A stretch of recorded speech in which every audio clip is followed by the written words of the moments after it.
Hello, hello, hello. Hello, everybody. I hope you are all doing well on this fine Friday. And welcome to stream number 2. Woo! Alright, we are going to play some Elite Dangerous. And we're going to sell some more kitchen appliances. You know, personal kitchen appliances. Should be fun. Goodbye, my algorithm. You will be missed. Hello, Adam. Shadow, hello. I hope you all are doing well.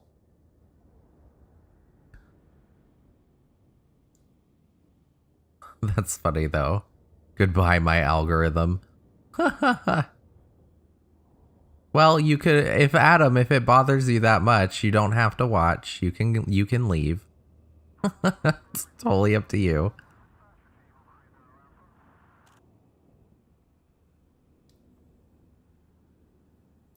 There we go. My bot, apparently, I guess my rules are too long. I didn't think my bot would do it as 2 messages. And it did them out of order. So the second message got put first. And then the first part got put second. So it is what it is. It's whatever. I'm sure everybody is smart enough to be able to realize it. But I did that so that I know my bot is running.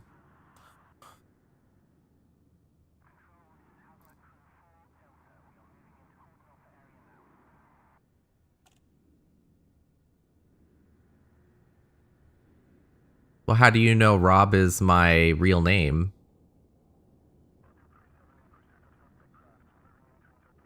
And how do I know Adam is your real name? And if you confirm it or deny it, or I should just say if you confirm it, then I'll just have to time you out.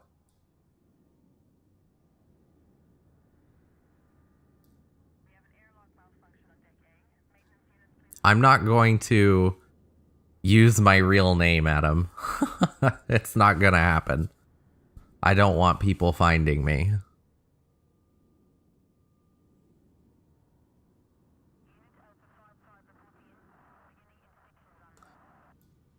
Shadow, they did a delayed start on campus and they did not clear anything. It's so dumb. Oh.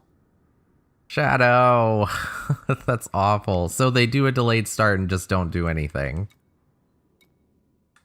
That's actually pretty lame.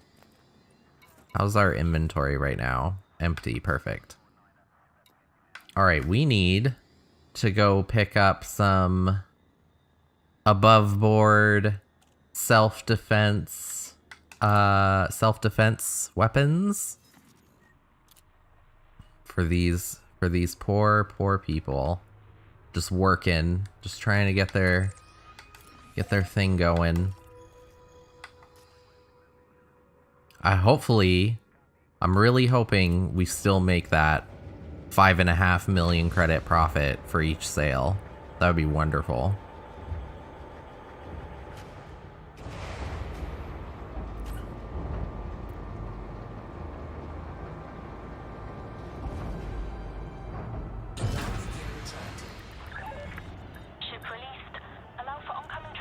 You got close to 7 inches of snow. Holy cow.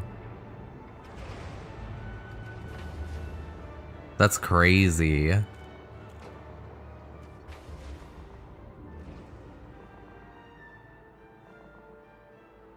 That's crazy.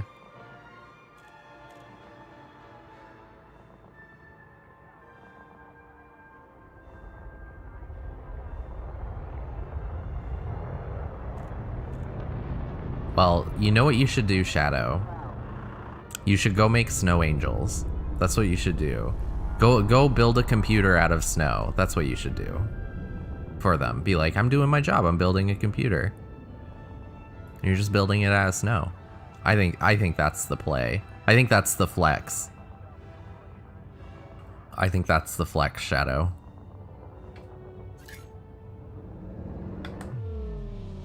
But I literally waited, because I didn't want to tell you yesterday, but after stream, like right after stream, Frizz and I tried your hot dog, your simple pigs in a blanket thing. And I'm sad to say it was good. It was good. I think we both agreed it needed something a little more, like putting some diced tomato and onion in it too would like just elevate it to the next level.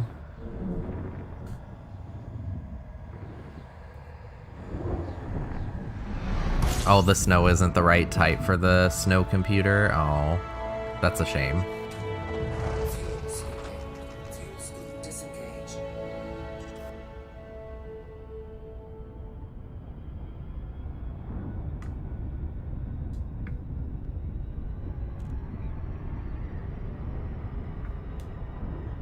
Here we go.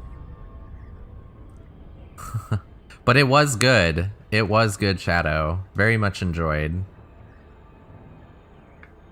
So thank you for that.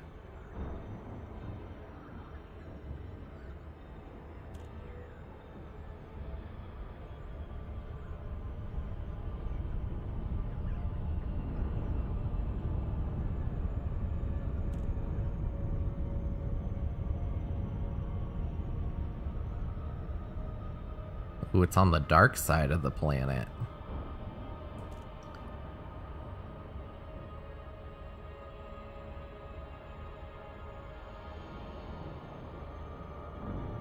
There we go, we're almost there.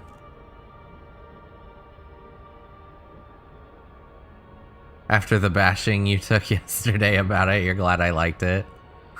Yeah, it was pretty good. I was taken aback, Shadow. That's all. But it was good. I very much enjoyed it.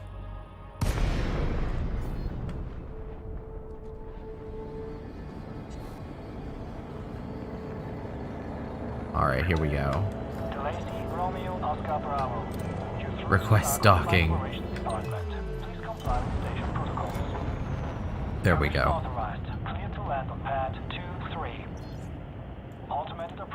It's really just a base to go from. The sky's the limit. That is true. The sky is the limit.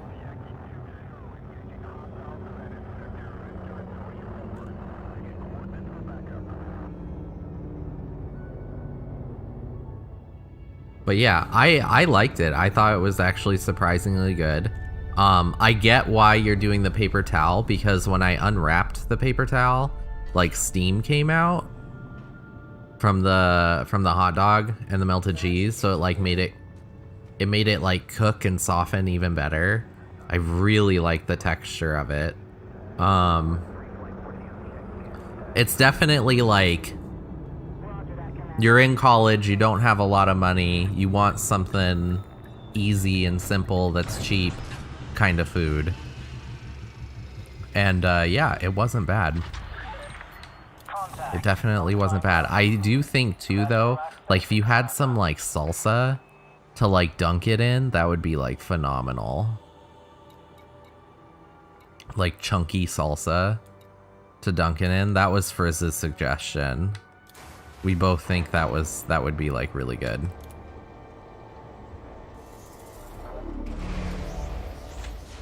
Oh yeah, grilled onions. Grilled onions would be good too.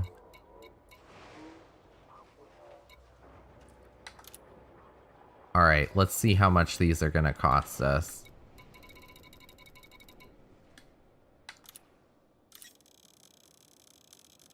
Oh wow.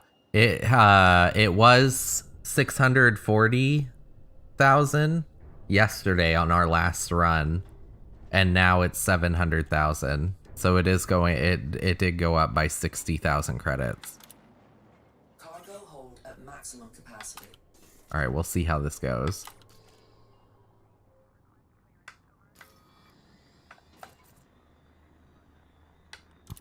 see how this goes.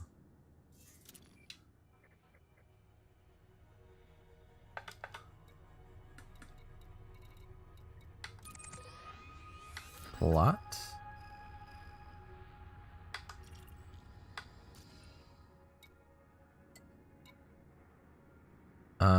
There we go. Also, there are only 310 left at that station. Oh, of the personal weapons? I didn't even realize. Everybody's just buying them. Okay, we may have to go somewhere else.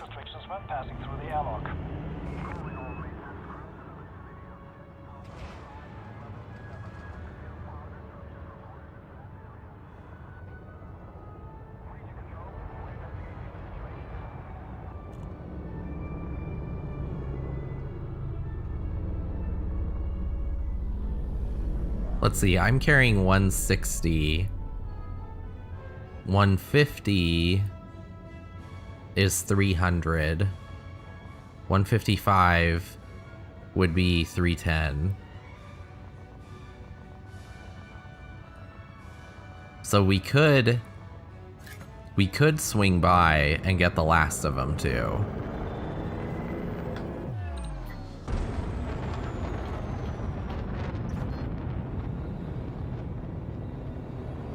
All right, let's go.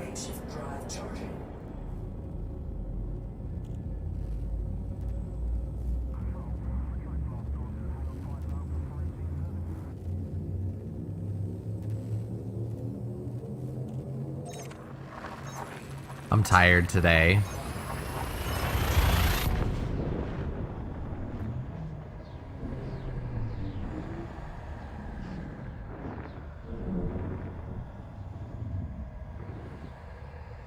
It's one of those days. Oh, and Shadow. Well, I told you this already, but yeah, I did manage to find a new computer. You know, that took me 4 hours. Frameshift drive charging. It took me 4 hours to decide on a computer. I was really trying to educate myself.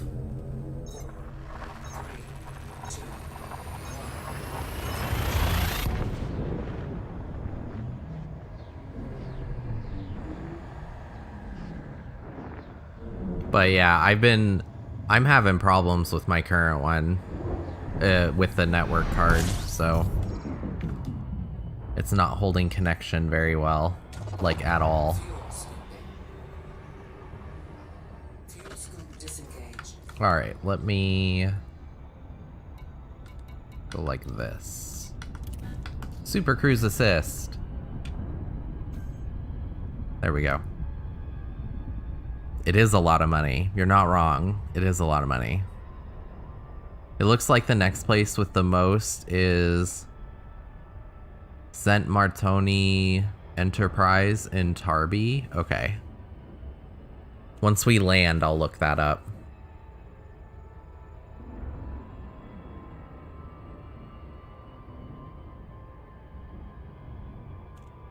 Shadow, this computer is not going to be my gaming computer. I'm not gonna run games on it.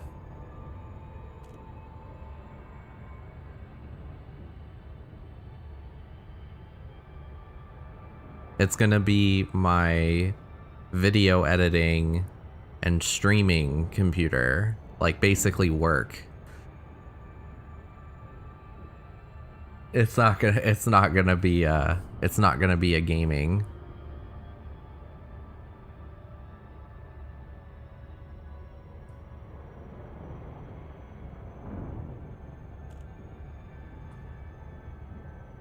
Uh-huh, sure. You're funny.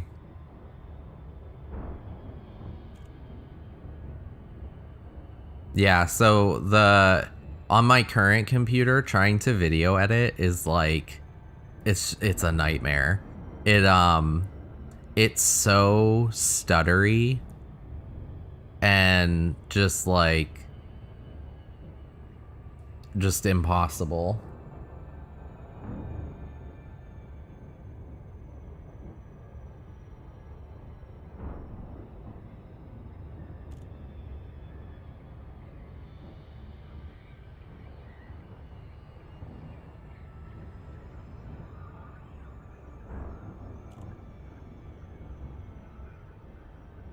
Ooh, we're almost there. We're almost there. But yeah, it's just so stuttery. So I can't, it's really hard to edit a video on it. Yeah, the rendering alone is a nightmare. You are absolutely right on that. So I did a lot of research because I was wondering about the processor and I was like, oh, it says it has 12 cores, but only 2 threads. Like, that's a lot of cores. That's definitely more than enough cores you need, and it's a newer processor. But the thread count is low. And I looked online and it basically said that the cores are the hardware that runs the programs. So the more cores you have, the heavier the programs you can run and more of them. And then the thread count is a digital thing. They're digital. And the threads manage the programs that are being run. And it said, like, you do want a high number of threads, but you only need it if you are running a bunch of heavy programs at the same time. So if you're not running a bunch of heavy programs at the same time, you don't have to worry about it. Like 2 threads would be enough to handle 2 threads and 12 cores would be enough to handle, you know, just me video editing, because I'm only using that program. But I guess it said, like, the more threads you have too can actually slow down a computer because it has to manage all the programs, and so all these checks need to be made against it in the background. And it can actually slow down the computer, which is interesting. So a lot of things said, like, you want like at least 4 to 6 cores. I'm getting 12. And then they said like 6 threads would be ideal. Like but 2 threads should be enough. It should be enough.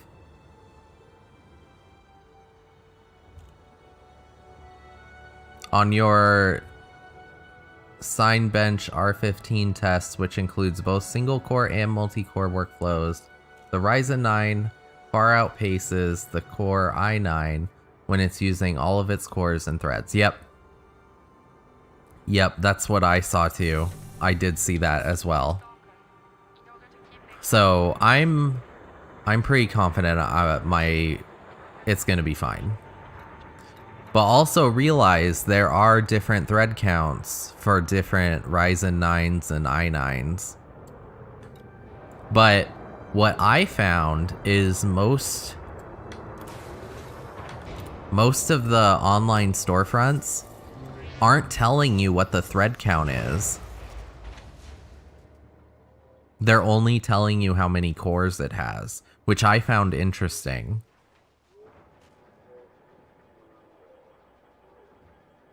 I found that interesting.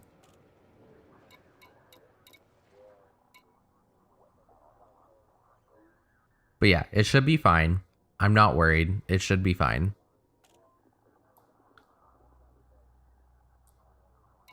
Oh yeah, we're selling. We got a sale. Sell, sell, sell.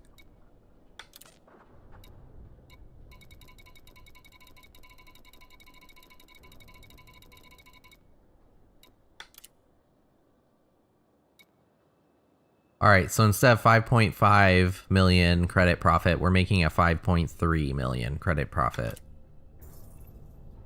So still not bad. Okay, so you said, where was it that I need to check? Let me scroll up. It's gonna be great. I really hope so. I really hope it solves all my problems, but I'm sure not all my problems will be solved, but I feel like a good part of it will be. Tarby. Tarby. Let's see here. Tarbi. Tarby. Oh, that's not too far. Have I been there? No. So let's plot route. It's 2 jumps to get there.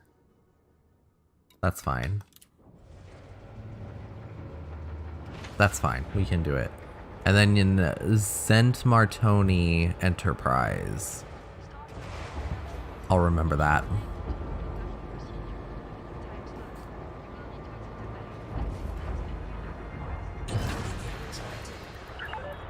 Detach sequence complete. Allow for oncoming traffic in the access corridor. Without the hydrate reminders. This is gonna be difficult.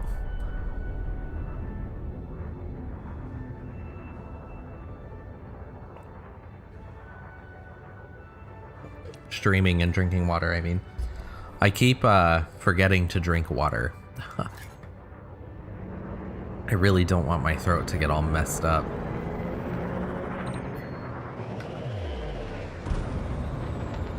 Oh, there it is. Frame shift drive charging.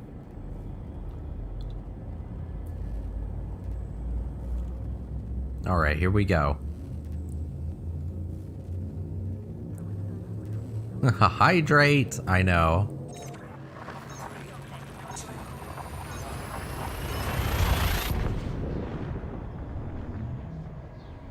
Because I can't make you hydrate. I know you can't make me hydrate. I gotta remember. Water is good. Water is life.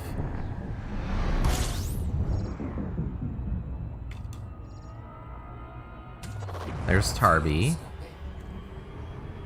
It'll take us about a year to get there. Oh my gosh, I wonder if anybody has ever done Super Cruise and literally just spent like the year trying to get to a thing, to like another system, if they've ever tried doing that. Frame shift drive charging.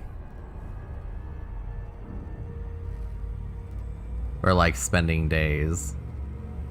I wonder if that's ever happened.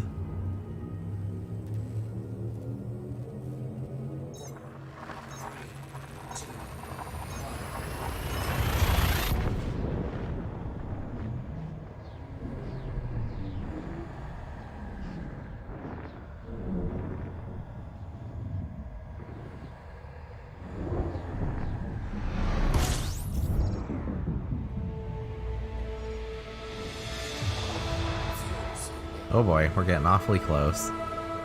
Awfully close. Okay. Let's slow it down.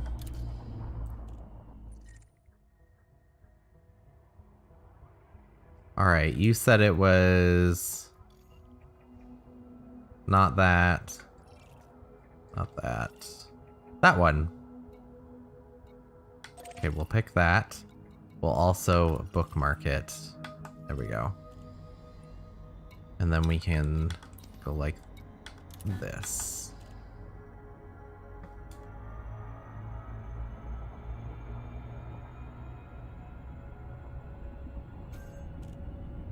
There we go.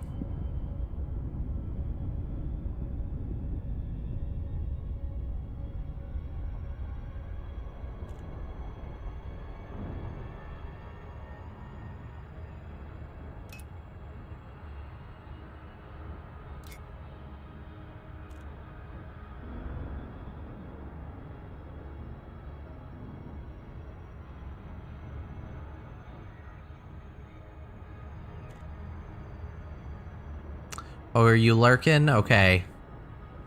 Oh, sorry, I don't have a command set up for that yet. Thanks for the lurk, Shadow. I appreciate ya.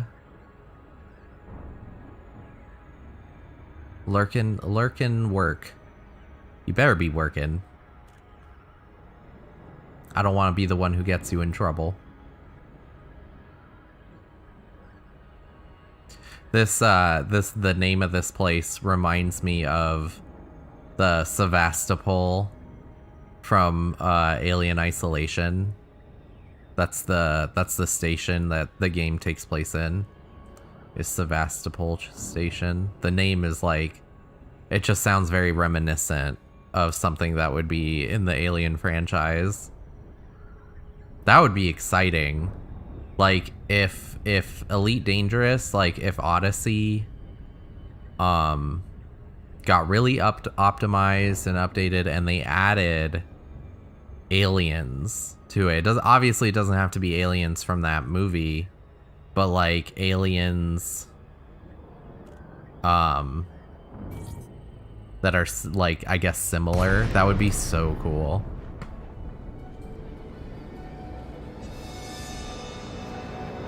And they like attack everything. Kind of like how the current ones are.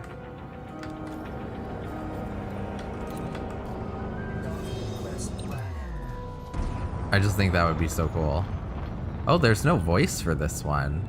There's nobody on the station? Interesting.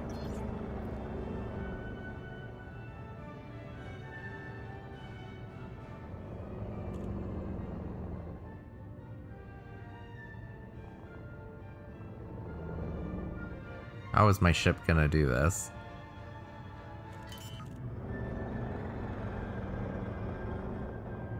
Oh.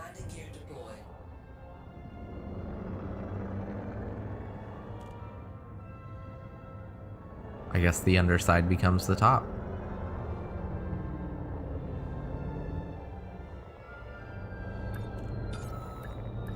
Well, alrighty then.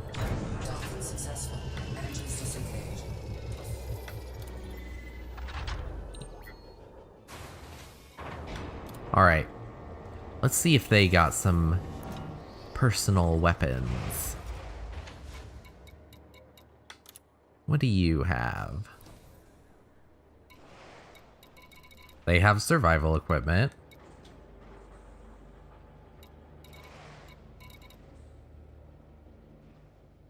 They have battle weapons too. Alright, we just want personal weapons. Ooh, way cheap. No. Yeah, cheaper. Very nice. 589 versus 700,000. That's excellent.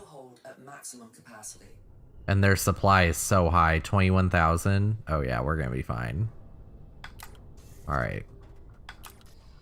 Okay. So I'm going to take away that bookmark for the system that we were going to. This one, deer. I'm gonna go ahead and delete that bookmark. And then we're gonna go to McDonald. Plot route. Perfect.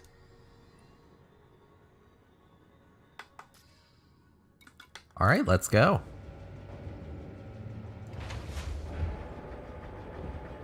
Oh, I forgot to check what ships they had for sale here. Actually, I don't even think they had ships for sale. It's such a small station. Next time, when we come back.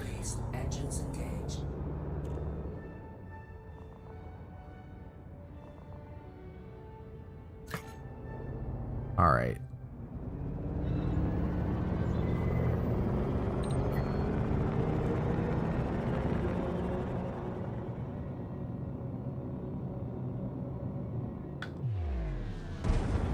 Here we go.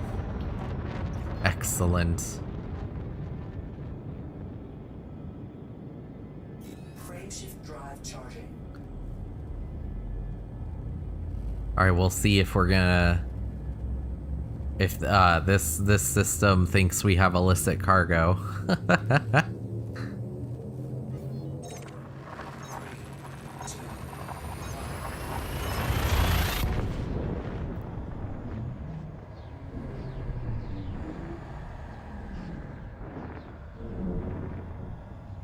Man, if I had a Type 9, I could run, like, so much.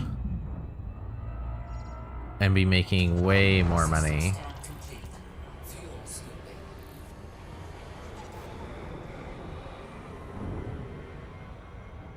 Fuel scoop disengaged.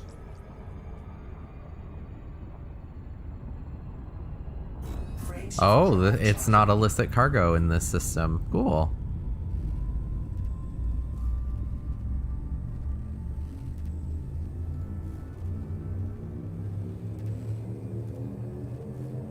Oh, does Alcorth consider it illicit cargo?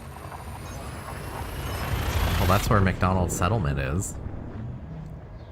Well, hopefully we don't get caught.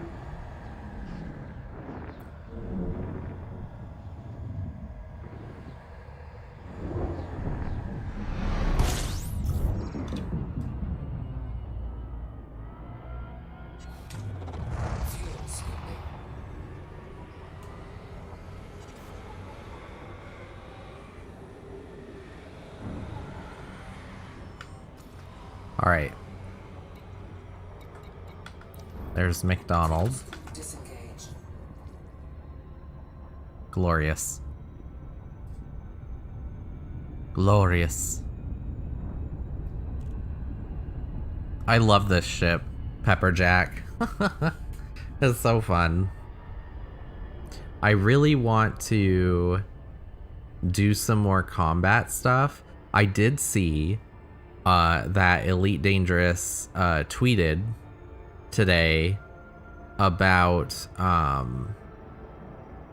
there's the group that's responsible for Arissa Lavini Duval's kidnapping in the game is being targeted. So there's a system in the Empire that requires a permit, and in order to retaliate against the kidnappers, they lifted the need for a permit for the next 3 weeks, and they're requesting all independent pilots, if they see any ships that are associated with that group, to shoot them down. And you get bounties for it. And so they're allowing independent pilots to go into that system without a permit just to do that.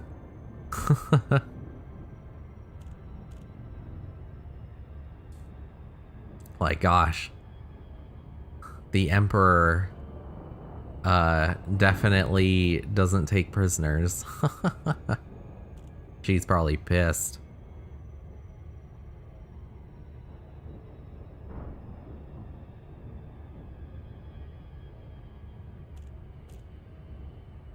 And I was tempted too.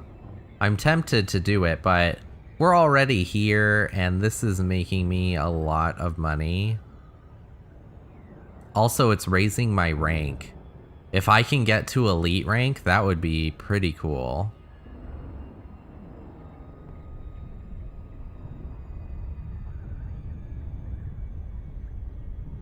Oh, we had a hiccup. We had a hiccup. But we're okay.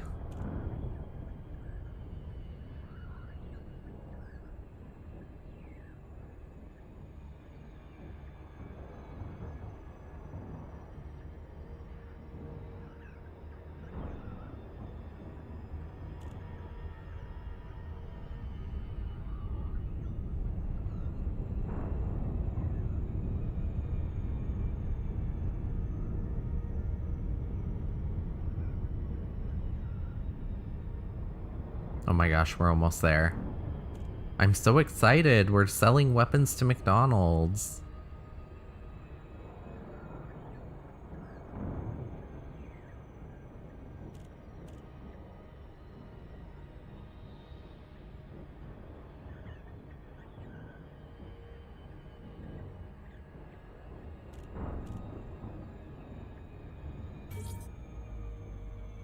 There we go.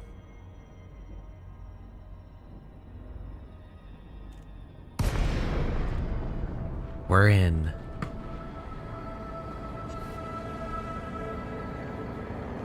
This new station design is so interesting.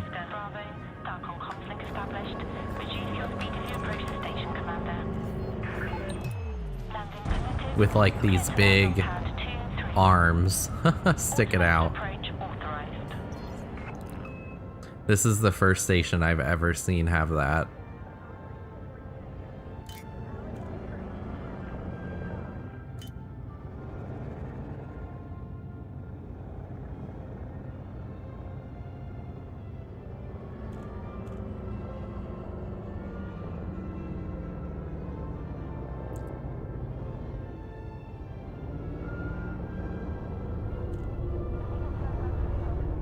You know, it'd be interesting if there were so many people that were here and they took all the pads, the landing pads.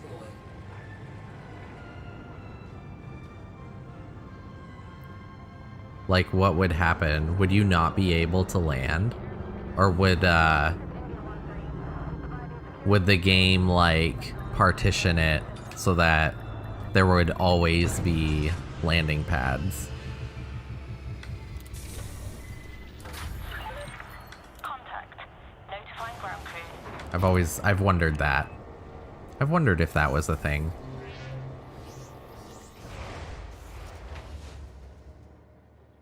Let's see here. Alright, let's see how much money and profit we make now. Now that we're buying these cheaper.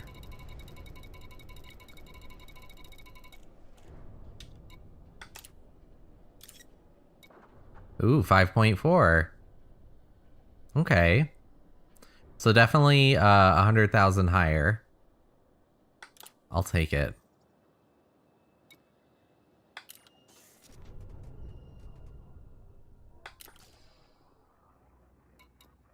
Oh, we need to navigate to be going back.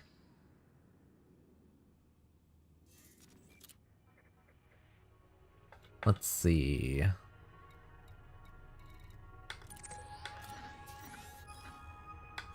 There we go.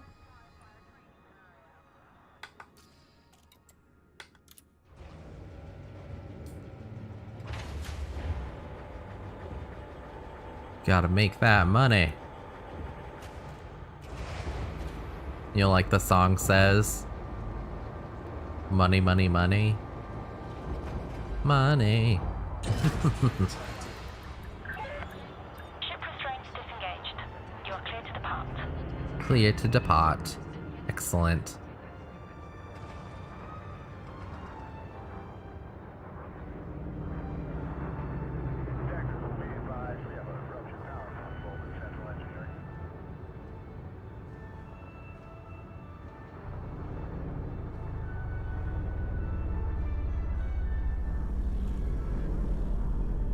You know, it's funny.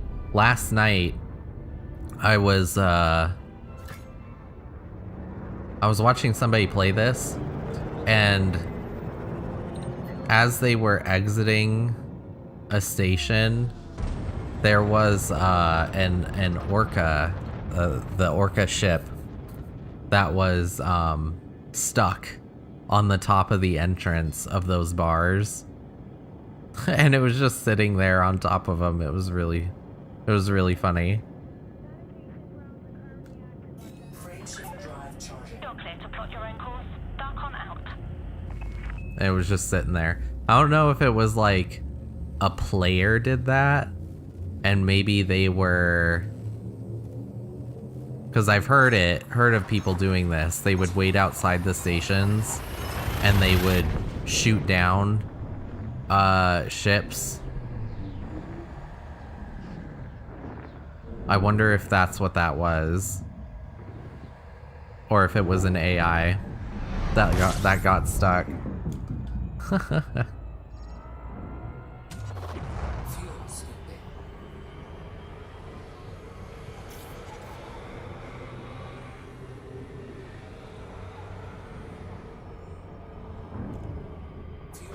disengaged. Fuel scoop disengaged. Alright, let's engage the friendship drive again. Frameshift drive charging.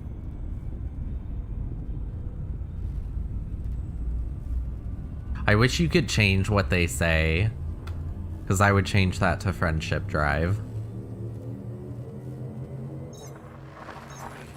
2,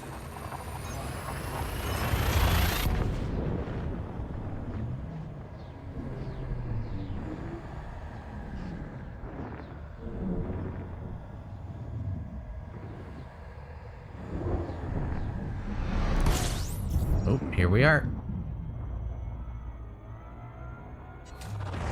fuel scooping. Fuel scoop disengaged.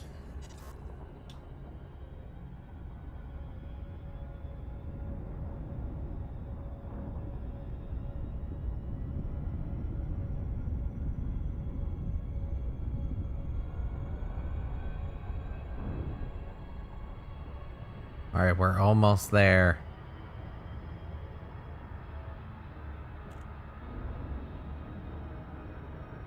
Flying in this is so fun.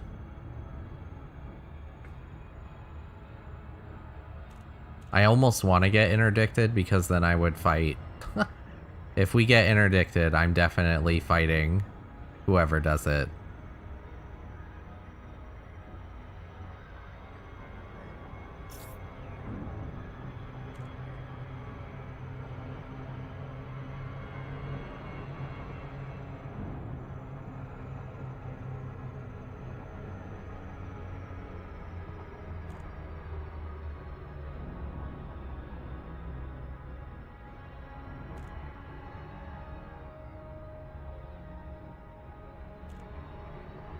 Here we go.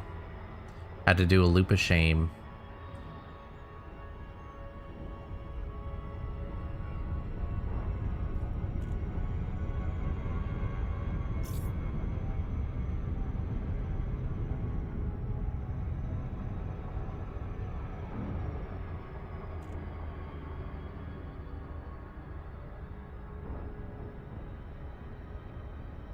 The speed thing is so sensitive.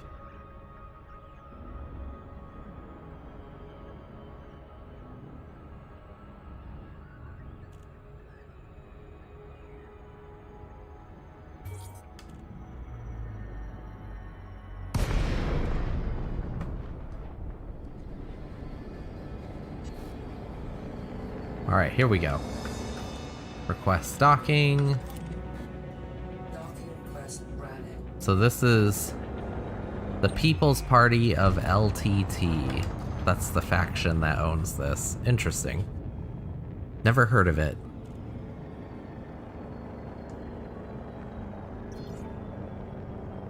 But it makes sense that they would be selling weapons. Landing gear deployed.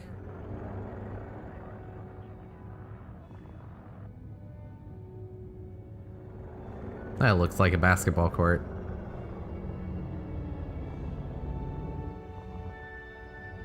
Scan detected. Docking successful. Engines disengaged. Alright, let me in.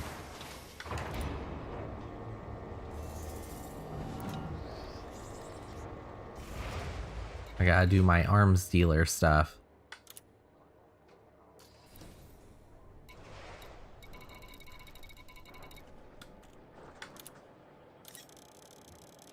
Here we go. Cargo hold at maximum capacity. Excellent.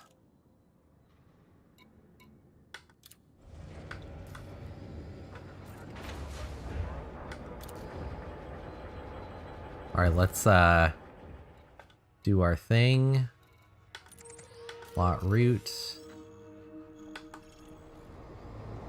There we go. Gear retracted. Ship released. Engines engaged.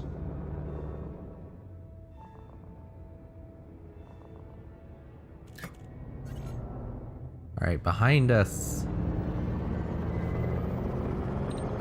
Scan detected.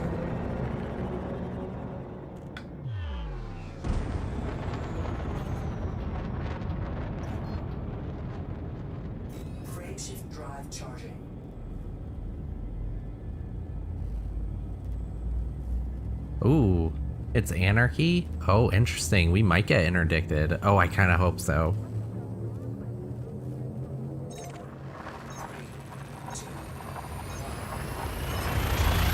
Then we can fight.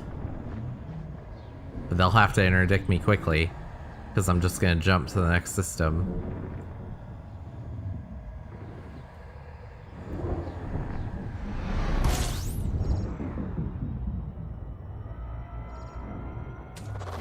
Fuel scooping.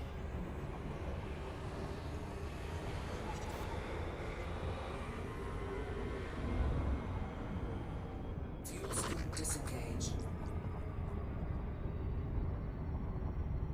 Frameshift drive charging. I guess no interdiction. That's okay.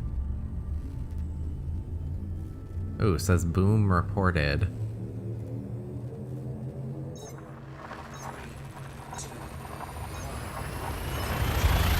Actually, you know what I'm wondering? Is there anything on...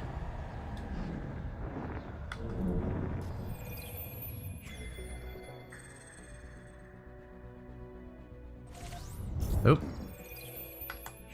Oh, back out. We'll crash into the star. Really don't want that to happen.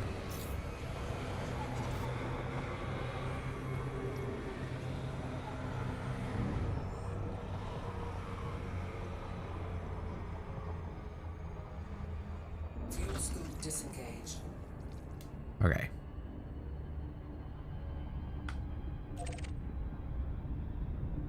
Oops. That's not what I wanted to do. That one. Lock.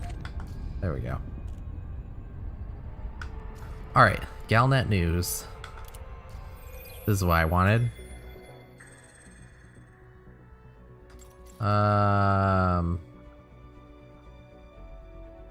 Yep, this is it. Empire declares Darkwater, or declares reprisals against Darkwater. Play. Empire declares reprisals against Darkwater. Pilots Federation alert. Darkwater Inc. in the Summerland system has been declared a hostile military target for its role in abducting Emperor Arisa Lavigny Deval. The private military firm, led by Colonel Ronan Brock, was secretly hired by the Lords of Restoration to train and equip the NMLA. Darkwater troops also kept the Emperor imprisoned in a concealed bunker for over a year.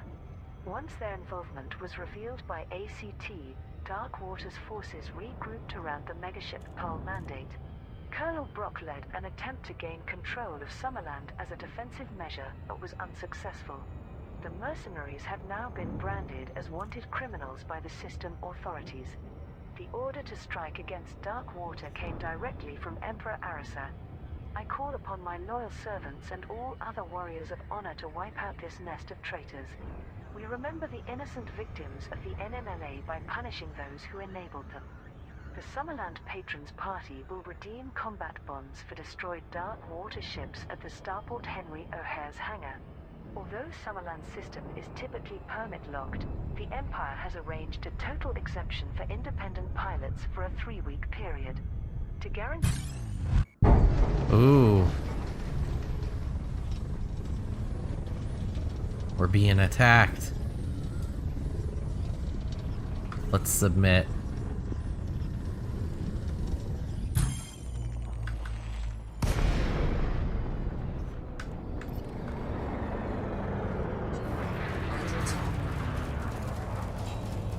Let's go.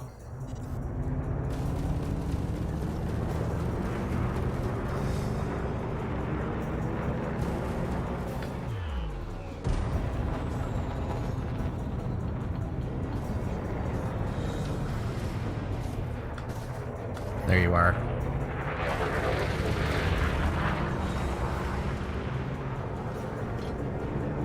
All right, here we go.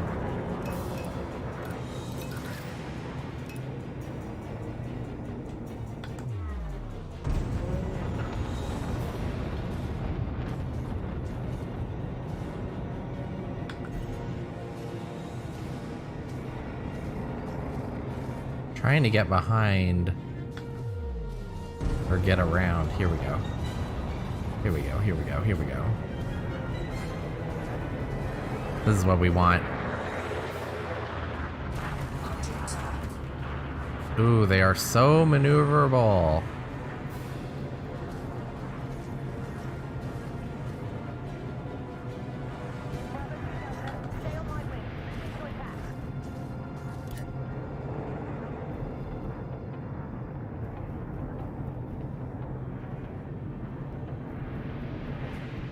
I just need to get one shot on him.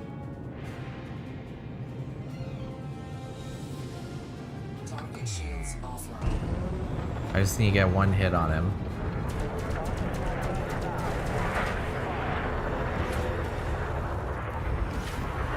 Frame shift charge detected.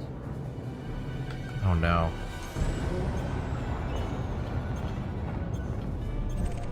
Ah. Destroyed. Oh yes, we got him. Haha, we got a bounty too.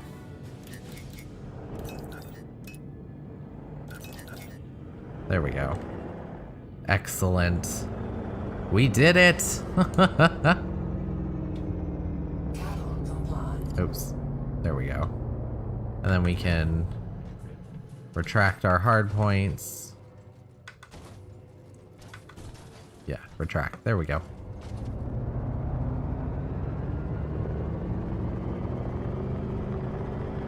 Frame shift drive charging. That was fun.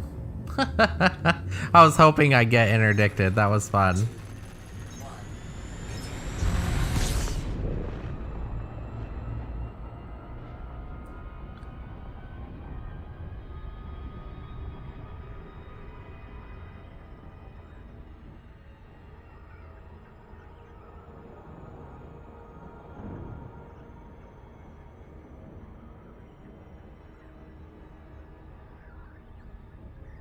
Dodge and weave, I know. That was a lot of fun. I enjoyed that. That little bit of excitement.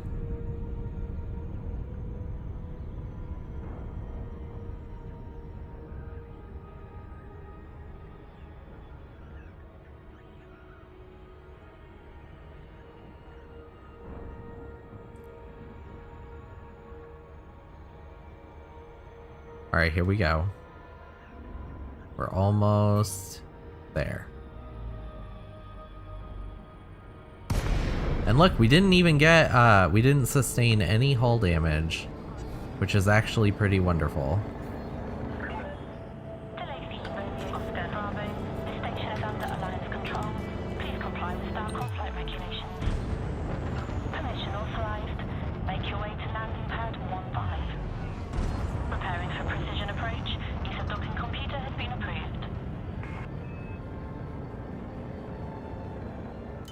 But yeah, so when those, when the authorities came in to help me, as long as I can get one hit on them, I'll get the bounty. Even if I'm not the one to destroy them or do the most damage, I'll still get the money for the bounty.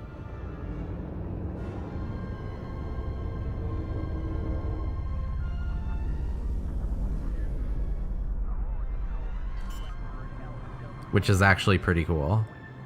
So now we got a little extra money. I saw it was like 22,000 credits. It's like pocket change, but I mean, hey, I'll take it.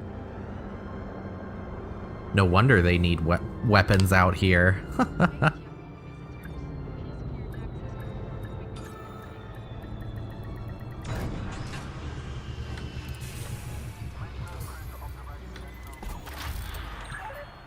Landing successful. Notifying ground crew. Alright. Let's collect that bounty.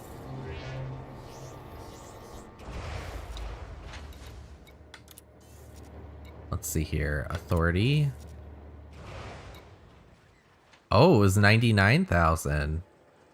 Nice. I'll take it.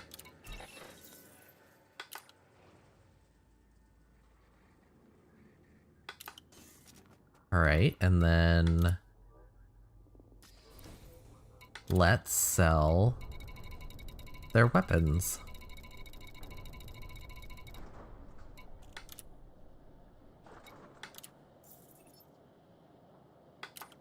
Ooh, we're so close to 100 million credits.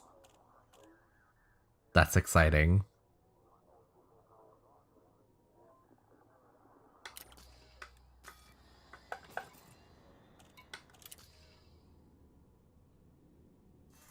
Soon we'll be able to buy all the ships.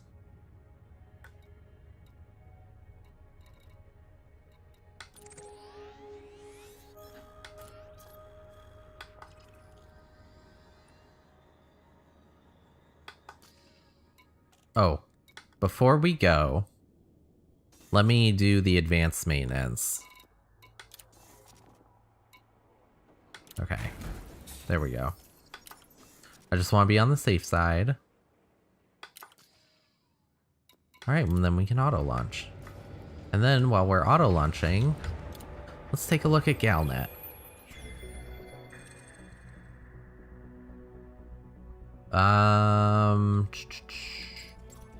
How about this one? Landing gear retracted. Add to playlist.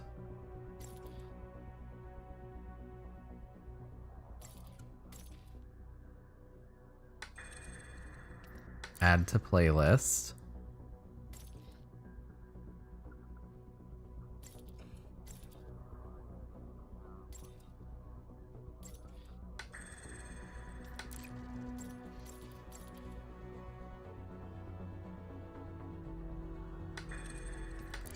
All right, there.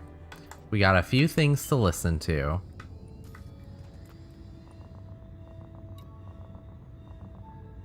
That dark water is thoroughly eliminated, the Empire is offering a range of incentives to pilots. These include awarding the rank of Master in the Imperial Navy Auxiliary, discounts on Imperial ships and weapons in the Summerland system, Ooh. and Imperial Hammer railguns for the 10 pilots who achieve the most combat bonds. Ooh. Might be worth doing that. Frameshift It said it's gonna last 3 weeks, so we got time.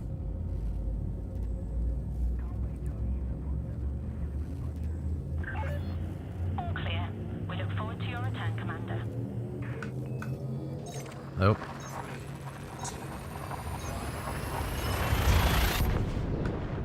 Alright, can we...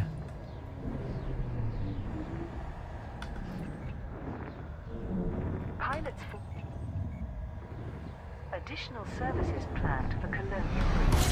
Pilots Federation alert. Brewer Corporation has requested a new batch of deliveries fuel scooping. to the Alcor and Colonia systems. The Colonia Bridge is comprised of 56 stationary megaships and 6 starports, providing facilities Fuel scoop disengaged. travelers between the core systems. Oh, and the interesting, it Colonia. pauses it. However, the starports Frameshift drive charging. are still in a state of construction. The Megacorp outlined its latest requirements in a press release. Phase 4 of the Colonia Bridge project launched with a highly satisfactory first week.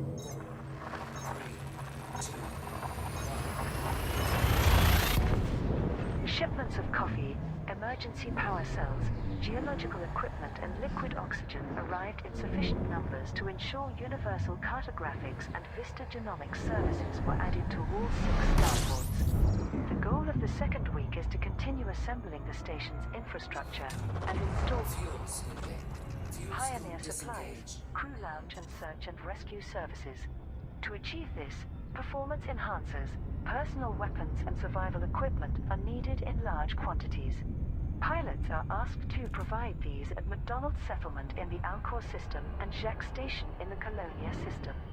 As well as guaranteeing generous reimbursements to all contributors, Brewer Corporation is pleased to offer warm, white cockpit lights as an additional token of gratitude. The third and fourth weeks of the project's final phase will focus on adding further services on the Colonia Bridge starports to accommodate all pilot professions. Arisa retakes the Imperial throne. Emperor Arisa Lavigny Deval has attended a public ceremony following her year-long abduction by the Lords of Restoration. Her proclamation from Truskin Square, standing before millions of capital citizens and flanked by legions of Imperial Guard, was broadcast across all channels, To those who protected the Empire during my enforced absence, I offer my deepest gratitude. My trusted Chancellor, senators and security agencies are to be commended. To those who dared to attack Imperial citizens, who dared to impersonate me and mislead my people, who took the lives of my family. Know this, there will be no place to hide from my wrath. And to all citizens who may fear these uncertain times, I vow that your Emperor will lead you into the glorious future that is ours by right. Subsequent messages from the Imperial Palace praised ACT and its supporters for their work in freeing Arisa and destroying the NMLA. Oh, wow. Princess Aisling Duval was also thanked for her dedication to finding out the truth, although some news feeds have noted that Aisling would hold a strong claim on a vacated throne. Federation divided by Hudson's proposal. Wow, that's interesting. President Zachary Hudson's intention to remove the limit on his term in office has caused a deep rift among congressmen and voters alike. Political correspondent Sophia Trevino analyzed the situation in the Federal Times.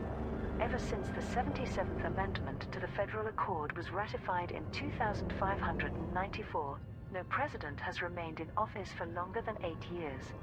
This is why the Hudson Contravention, as Congress officially refers to it, has turned up the heat on the simmering political division within the Federation. Members the Cabinet and other leading Republicans have argued passionately that only Zachary Hudson has the experience and fortitude to guide the Federation through this eventful period in history. His supporters point to successes such as curtailing the secession crisis, ending the NMLA threat, and Successful. Engines disengaged. introducing greater security. Boo. Zachary Hudson is awful. He's so corpo. He's just a pure corporation. And he's like very corrupt.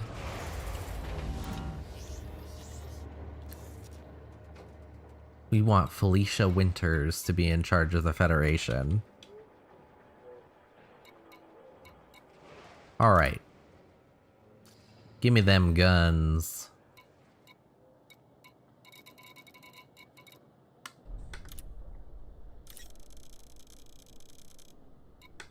Cargo hold at maximum capacity.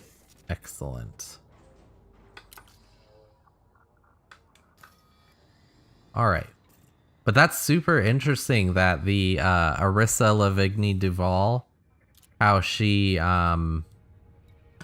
just was like pissed, and she's just like, yeah, all the people who kidnapped me or had any hand in it, you're all gonna be hunted.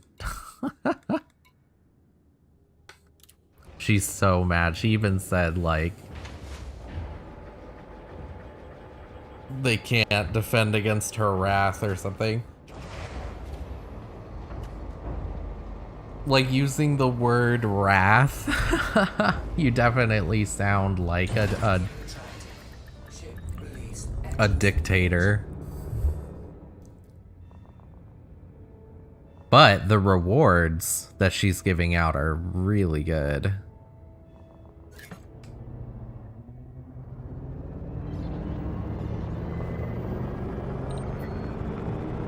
Alright, here we go. I wonder if we're gonna get interdicted again. Frameshift drive charging. That'll be interesting.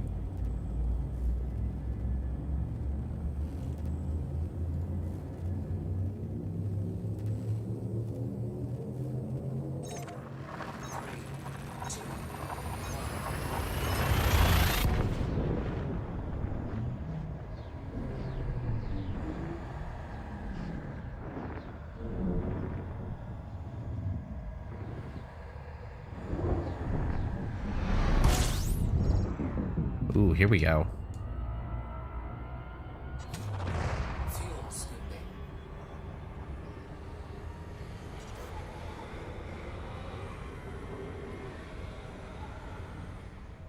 Oh, you know what? While we're waiting, let's continue that thing about Zachary Hudson. Rather proactive. Radioactive Detection Bureau. However, others insist that repealing this amendment could Frameshift drive charging. pave the way from democracy to dictatorship. Two former presidents, Antonia Madison and Jasmina Halsey, have publicly condemned the Hudson Contravention as unconstitutional and dangerous. There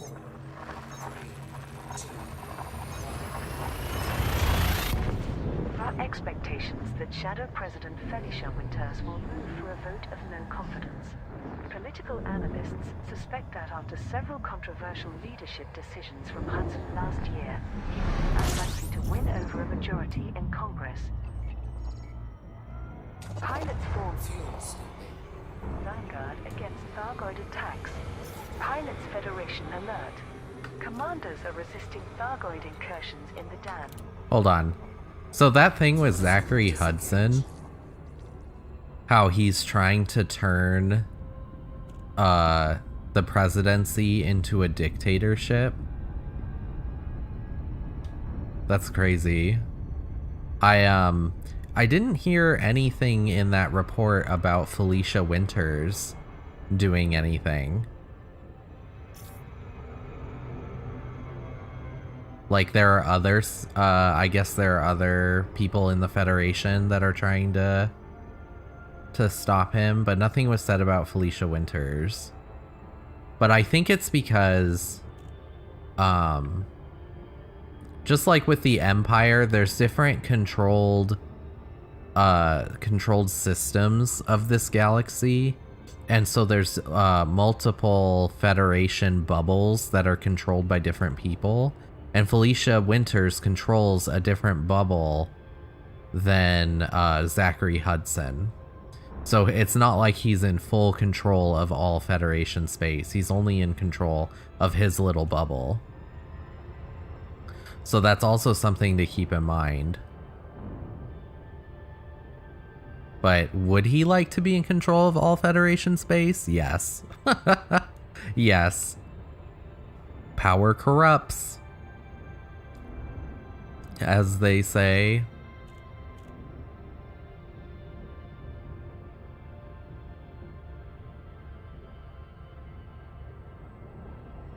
But that's interesting. There's like just a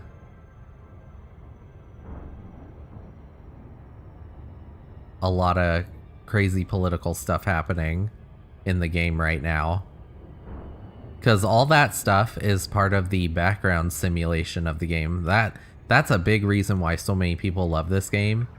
Is it's not just this flight simulation, a flight simulator like this, but it also has economies that are player driven, because as you buy and sell, it fluctuates the economy for the different items. And then the political stuff that can happen, a lot of that is AI controlled, but some of it is also developer controlled. And some of it is also player driven, because the players can affect it depending on what they do in the systems, which is also very interesting. And that's part of the background simulation, is like what you're doing in the game actually affects the game. So I think that's pretty cool. So I wonder how much of that is being AI controlled or developer controlled. Anyway, just something to think about. HIP 12314 and Morny systems. Although Aegis support vessels have been repurposed to offer support in all three systems, the organization remains officially disbanded. It has fallen. So this is about the Thargoid invasion that's happening. The Thargoid attacks that have recently happened. Dual pilots to defend the populations from swarms of Thargoid vessels. The Alliance Defense Force, Federal Navy. Delay seat Romeo Oscar Bravo. Oh, here we go. Starcom Flight Operations Department. Please comply with station protocol. Request docking. And Imperial Navy all intent to replace Aegis with their own anti-Zenith task force. Preparing for precision approach. Use of docking computer has been sanctioned. There we These go. have yet to materialize. This was remarked upon by independent journalist Flint Firemaker Lafos. We've got the Alliance trying to sell its own people to Sirius Corporation, the Empire somehow misplacing its own Emperor, and the Federation being torn to pieces by its crazy president. Who's got time to worry about Thargoids? I'll tell you who. The civilians in the systems they're invading. Scan detected. Their crazy So-called president. leaders are praying that Salvation will step in and save the day, but he could be an alien himself for all we know. Commodore Morag Halloran, Landing gear deployed. who serves as Salvation's military coordinator, was approached by Vox Galactica to comment on his strategy for combating the latest Thargoid activity. Salvation is currently focused on... Ship is on the deck. Clear to offload. Yes, clear to offload. Excellent. superweaponry. At present, this is the most efficient use of his time and resources, rather than small-scale engagement. Rest assured that, before long, we shall take the fight to the Thargoids once more.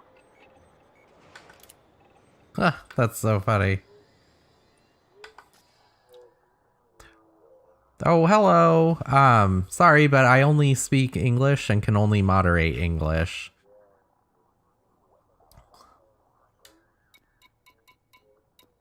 I don't know any other languages, unfortunately. But I hope you're having a happy Friday. Alright. Let us sell our kitchen appliances that are completely above board. 100%.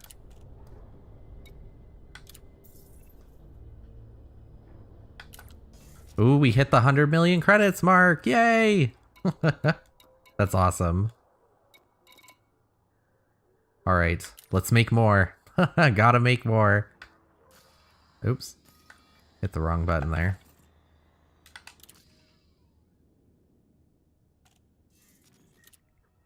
Thank you again, Shadow, for telling me about Saint Martoni Enterprise. So we can continue our arms dealing to make money. Actually, what rank am I right now in Trader? I'm a broker. Oh, I'm halfway through it. Ooh, we're making some headway. We might be able to actually rank up today Regulate your speed and find if we keep this up. That'd be wonderful.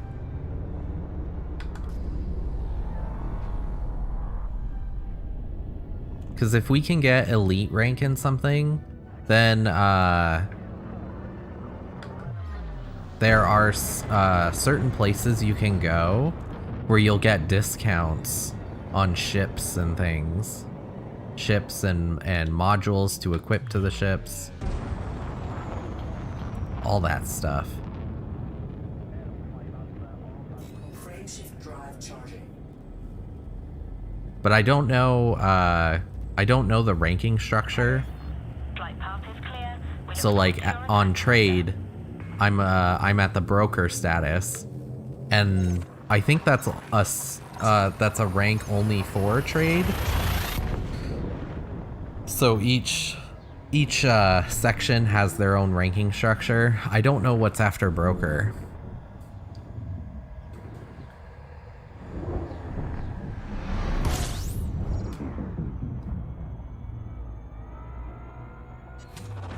Fuel scooping.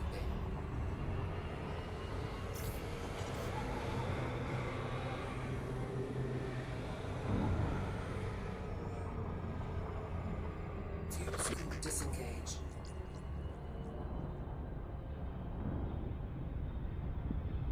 Frameshift drive charging. I need those credits. Was there... Additional services planned for Colonia Bridge. Pilots... Alright, so this is what we're working on now. Well, we're not doing Colonia specifically. Federation alert. Brewer Corporation has requested a new batch batch of deliveries to the Alcor and Colonia systems. Yeah, we're doing The Alcor. Bridge is comprised of 56 stationary megaships and 6 starports, providing facilities to travelers between the core systems and the Colonia region. However, Fuel scooping. Fuel the scoop starports are disengaged. still in a state of construction. The Megacorp outlined its latest requirements in a press release. Phase 4 of the Colonia Bridge project launched with a highly satisfactory first week. Shipments of coffee, emergency power cells, geological equipment and liquid oxygen arrived in sufficient numbers to ensure universal cartographics and Vista Genomics services were added to all 6 starports. The goal of the second week is to continue assembling the station's infrastructure and install Pioneer supplies, crew lounge and search and rescue services. To achieve this, performance enhancers, personal weapons and survival equipment are needed in large quantities. And that's what we're doing. Pilots are asked to provide these at McDonald's settlement in the Alcor system. We're doing and Shell personal Station in weapons. the Colonia system. As well as guaranteeing generous reimbursements to all contributors, Brewer Corporation is pleased to offer warm, white cockpit lights as an additional token of gratitude. The third and fourth weeks of the project's final phase will focus on adding further services on the Colonia Bridge starports to accommodate all pilot professions. Arisa retakes the Imperial throne. Emperor Arisa Lavigny Deval has attended a public ceremony following her year-long abduction by the Lords of Restoration. Alright, we already listened to that. There we go. I am so excited to get those warm white cockpit lights as a reward. That's gonna be next week. That I'll get those for doing this. Because those cockpit lights are very expensive in this game. Because there's two currencies. There's the credits, which we're getting right now doing this, and then the other thing is called arcs, and that's like the premium currency of the game, where if you wanted to, you could spend real world money to get arcs. But what's nice about this game is you don't have to, because the things that you do in the game actually earn you arcs as well. So me doing this, I am earning arcs as I do it. But it takes a long time. So I've just been saving up my arcs to get those warm white cockpit lights. But now that we're getting it as a reward, hopefully, the article did not say if everybody who contributes gets them, but that's what it sounds like because they didn't specify any different. So I'm hoping we're getting those, and if we are, that saves me arcs. Because they're expensive. They're like over 3,000 arcs to buy, which is crazy to me. They're just lights. It's so crazy. But I can't wait to have them. I'm gonna put them in all my ships, because what they'll do is they'll line the windshield of the cockpit, the glass framing of the cockpit. They're gonna look so good. Cargo hold at maximum capacity. And then when Christmas comes around, those are gonna be wonderful. But I'll have them on all year. Not just Christmas, all year. Because I'm that person.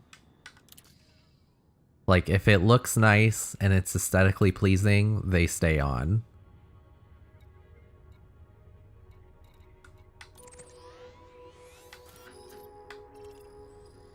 Alright, let's go back.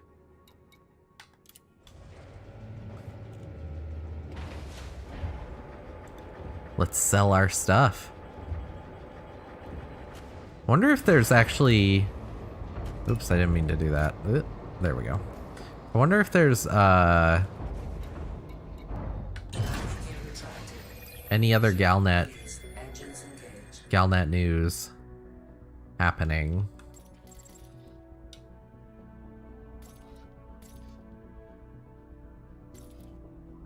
No, it doesn't look like it.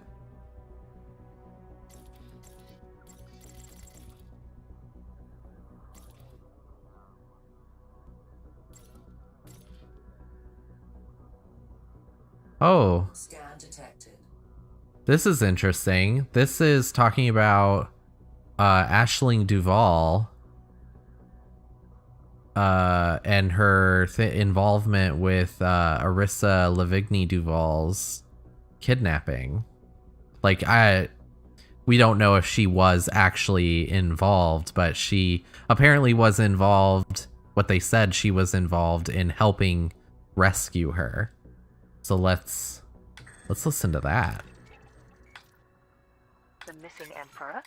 Princess Aisling Duval has discussed growing concerns over Emperor Arissa Lavigny Duval's lack of public engagements in recent months. In an interview with the Imperial Herald, she said, Chancellor Blaine assures us that the Emperor has been kept in seclusion for nearly a year to protect her from the Frameshift drive charging. NMLA. But why has this prevented the Empire's ruler from engaging with her citizens? After all, Hadrian Duval and his family were placed under the same senatorial protection without disappearing or...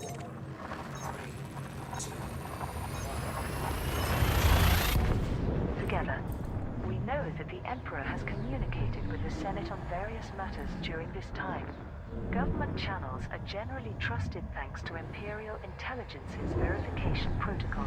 But Captain Landau's recent testimony, which links Imperial Intelligence to the NMLA, Fuel scooping. has me concerned. How can I be sure that a breach to our most secure networks wasn't responsible for the location Fuel scoop disengaged. and murder of my father, Prince Harold? Until Arissa appears in person, it is irresponsible to assume her safety is guaranteed. I will be most Frameshift drive charging. relieved to have my fears proved wrong. Chancellor Anders Blaine responded, with the greatest respect, Princess Duval, I have never had cause to believe that Her Majesty the Emperor is in any danger from her own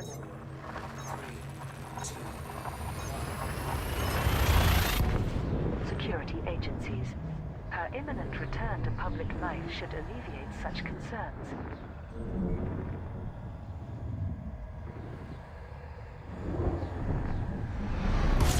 So I don't know what those messages are, so I'm gonna go ahead and remove them.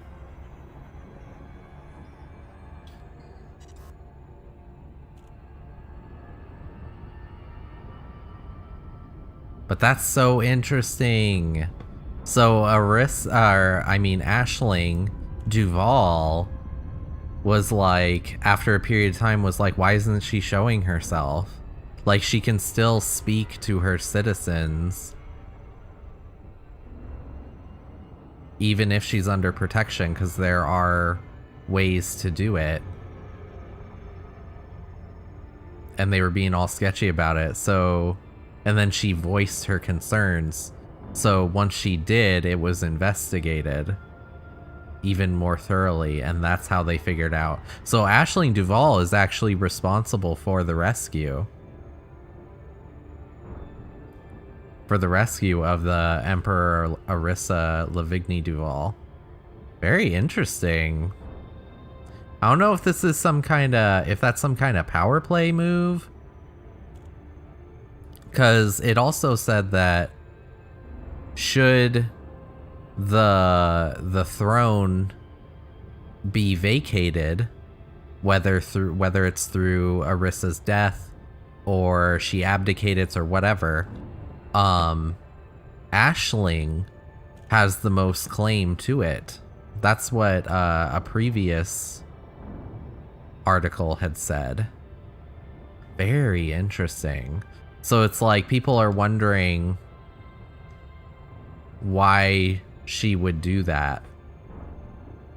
Why she would help rescue the Emperor. And it could be because maybe she's not a horrible person like a lot of the other nobles in the Imperial Society. I mean, Aisling Duval did ban slavery in her systems altogether that she's in control of.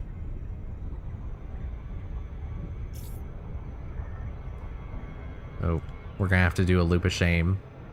I can't slow down.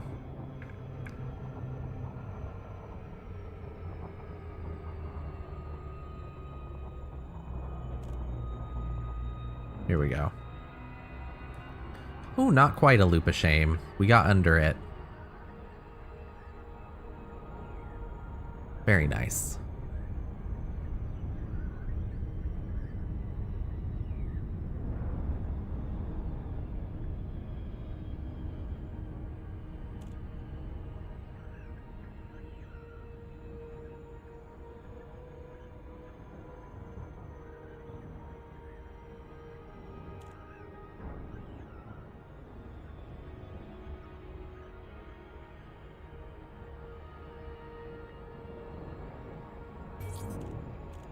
Boom.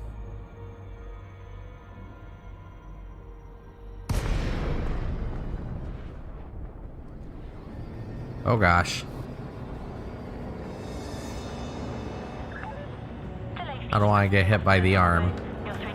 It looked like that. It looked like the arm of the station was coming right at us. Preparing for precision approach. Use of docking computer has been sanctioned.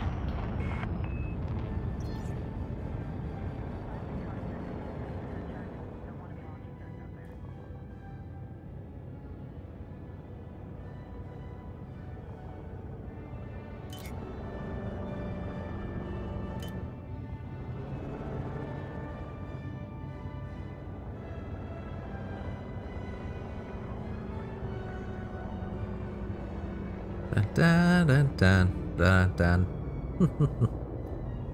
I love the nod to sci-fi, like the greats in sci-fi, like the 2001 A Space Odyssey, because that's what this music is playing. It's like just a good nod to it. I remember watching that movie. And that movie was not made in the year 2001. It was made before that. And I can't remember when that movie was actually made. When people got to see it. I want to say it was in the early 90s. That's what I want to say. Maybe even late 80s. But I remember like it predicted... it was like predicting a whole bunch of stuff, and that's what was very interesting about it. Cause like they had the AI system HAL, which people thought it was interesting because it was one letter away from IBM, HAL, IBM. And IBM was maybe still is. We haven't really seen anything about IBM. Maybe they got swallowed up by another company, but they're a company that were making processors. So worked in building computers. So it was very interesting to think about. And then there were a bunch of other like little nuances in the movie. I can't remember them all off the top of my head, but I remember my teacher discussing it back in the day.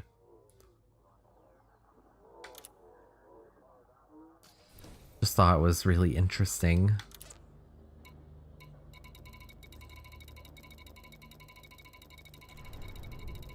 But the special effects of that movie were crazy because none of it was done on a computer. It was all done using, like physically using, like making special effects.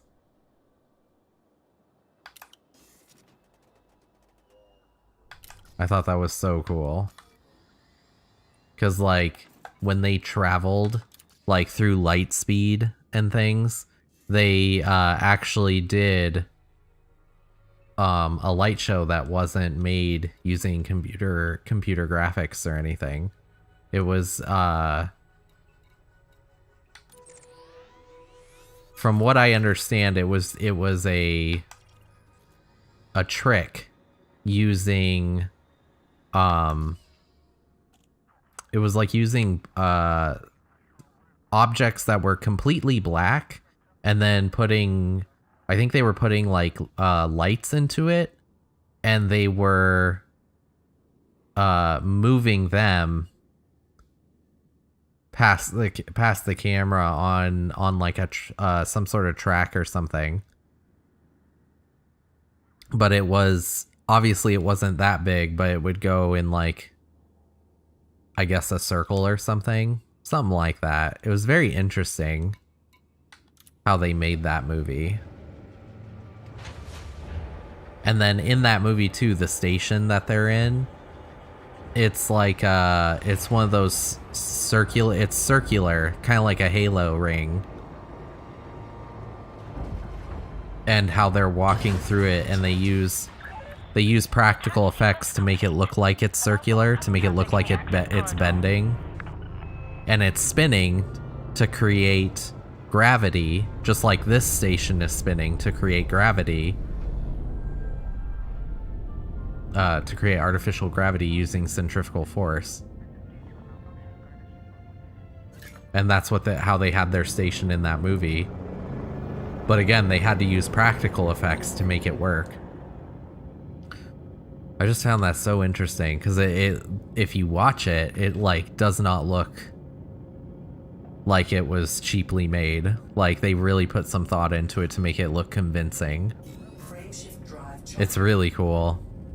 But in that movie, I think Hal, because Hal is the AI system in charge of the station, like running everything. And Hal rebels, and it's basically like how an AI can rebel.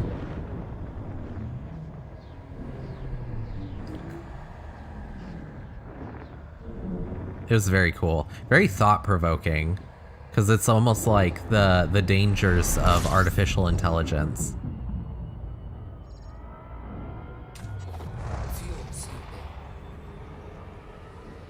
Here we go. Get rotated in space. Reminds you of the shark meme.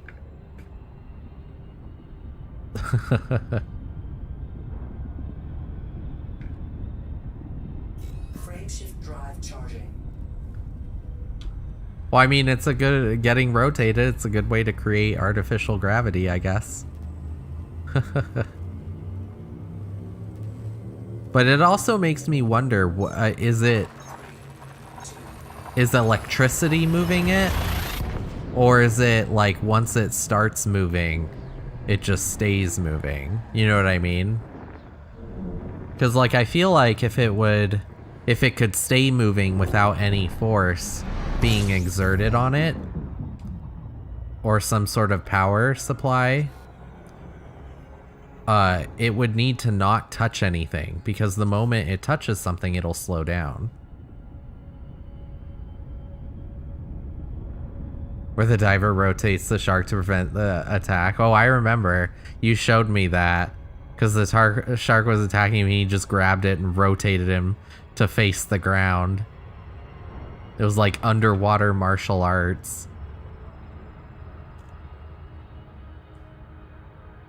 Momentum helps for sure. Yeah, I feel like it would have to be something delivering the force to keep it turning. Whether that's electricity or something actually pushing it.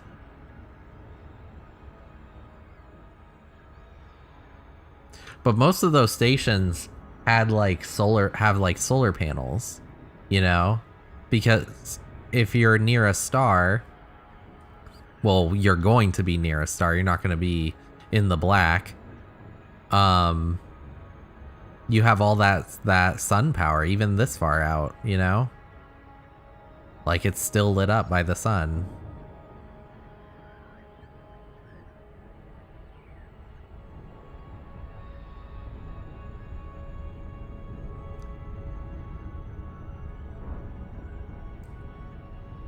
So I feel like this basically the sun's light is probably going to be powering the turning to create the artificial gravity. Because there are some sci-fi shows and games where the artificial gravity isn't created through something practical like centrifugal force. It's like you just power it on and suddenly there's artificial gravity. You know what I mean? Like it doesn't explain how the artificial gravity is being made.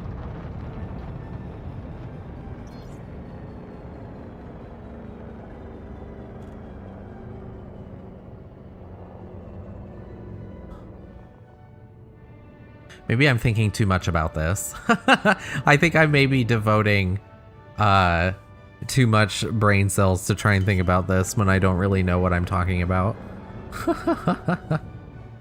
gear deployed. Scan detected. It's just interesting.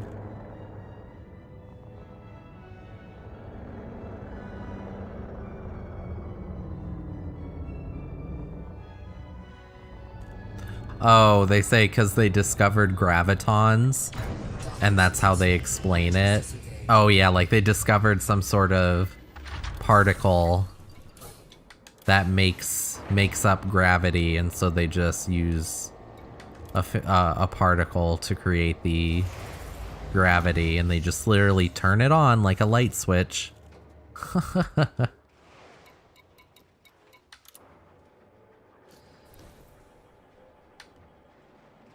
There's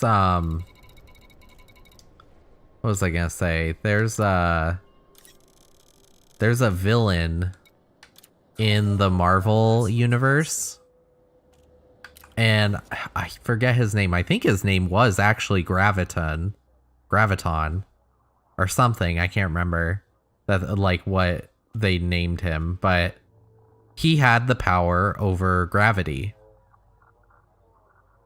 And he could create mini black holes, which was pretty crazy. Like, imagine that. Having the technology to create a black hole. That would be terrifying, to be honest. That would be really terrifying, because you could literally destroy the planet if you created a black hole. Even a mini one. I remember, this was a long time ago, but I remember somebody saying that scientists were working on,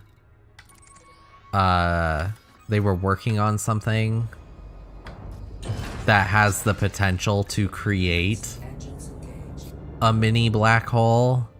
I think it was a rumor, like a conspiracy back then. But, like, I remember hearing that, and I actually got scared. I was actually scared. Like, I even told the person who said this, like, if that's true, I really don't want to know. Because I don't want to have an existential crisis of fear that some scientist is gonna do that. Yeah, it was particle accelerators. That's right. It was in high school. A teacher was talking about it. And I remember saying that to him. I really don't want to know that. Because if they accidentally created a black hole, like, we're dead. Like, the world's gone if that happens, cuz they wouldn't know. Scientists don't know how to contain a black hole. They have no idea. You know what I mean? Because we don't have any black holes to study to create technology that could contain one. But yeah, I remember hearing about that.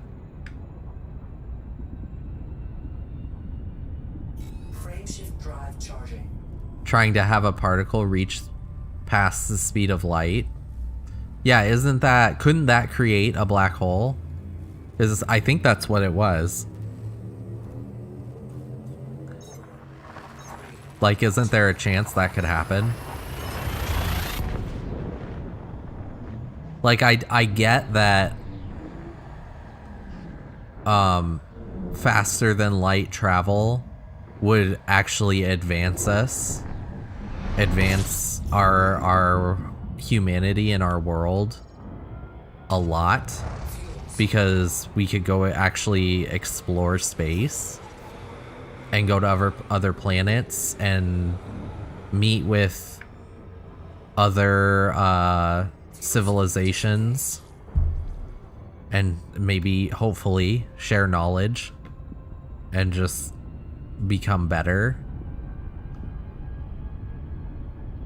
But like, do that on the moon, you know what I mean? Can you guys just do that on the moon and not on Earth?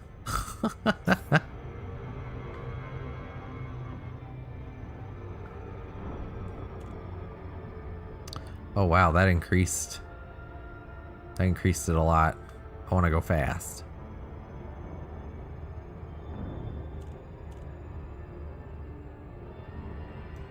We going fast.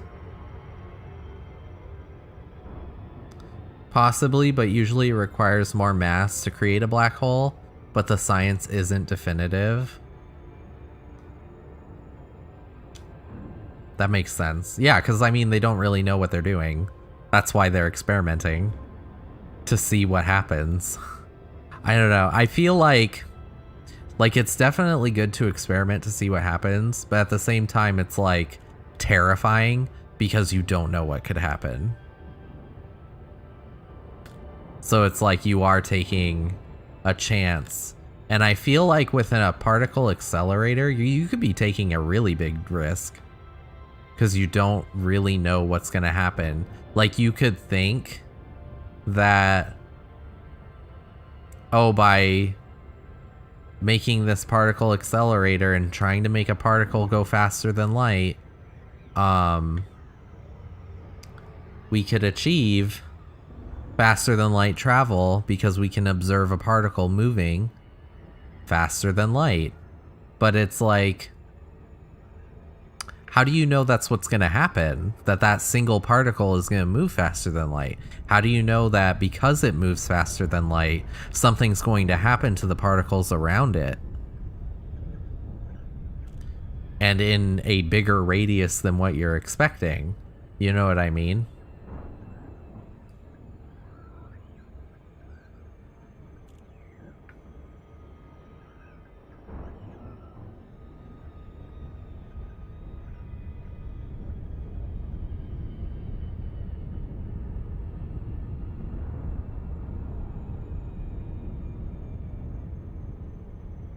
I don't know. Maybe I'm just being a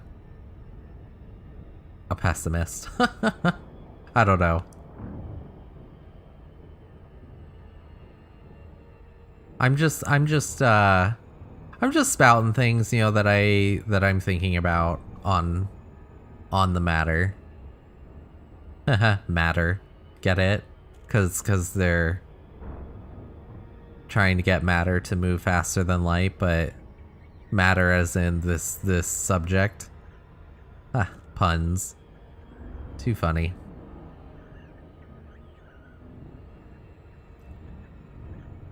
I love a good pun.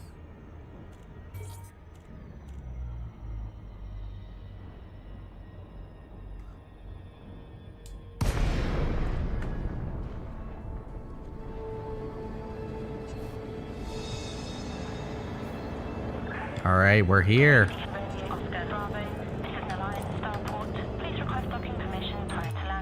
Let's make some more money.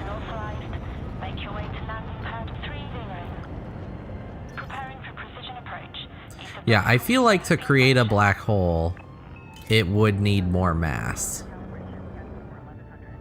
That to me makes sense. But the other thing is, you know, because we've never been able to be near a black hole to actually observe it, they do say that a black hole is the size of when you do a period in your book.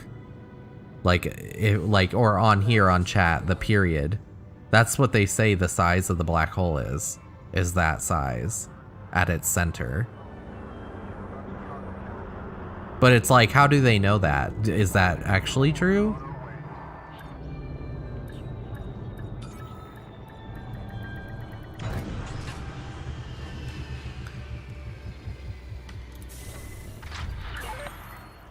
But then you also want to know, like, if it requires more mass to make a black hole, like how much are we talking? Is it like enough mass that could fill in a period? Or is it, you know, just a few particles or a few atoms to create a black hole? I feel maybe not a few atoms, that doesn't sound realistic, but you know what I mean. Like a few particles. Like, yes, you could get one particle to move faster than light, but what if you did two? Would that create the black hole? Or if you think about it this way, if you made the particle move faster than light, but then it crashes into another particle that was in the accelerator, or even just a piece of matter in the accelerator, that could create the black hole.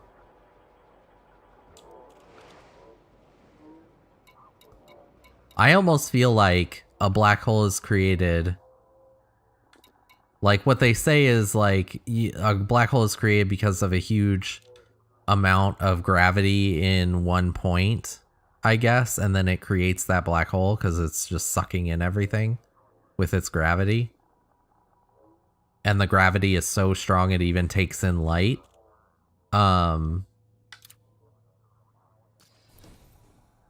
Like, what if it is just particles crashing into each other hard enough that it could start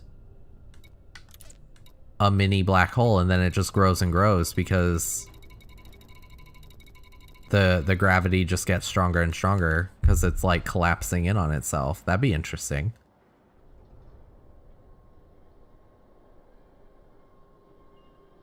Some of the stuff I talked about were already tested. Oh, really? Oh, okay. Well, that's good to know, and also scary to know that they actually tried seeing if they could make a black hole.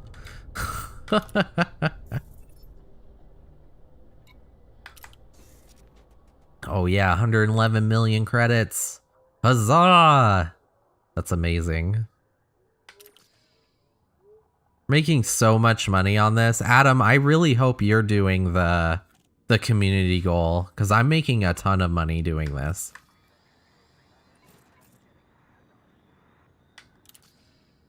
I'm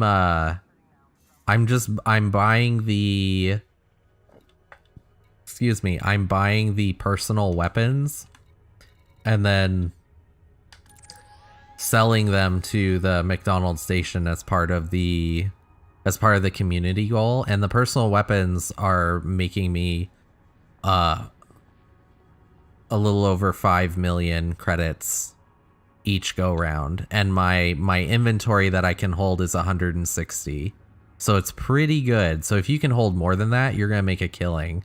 And I don't even have to go that far, just 2 jumps away.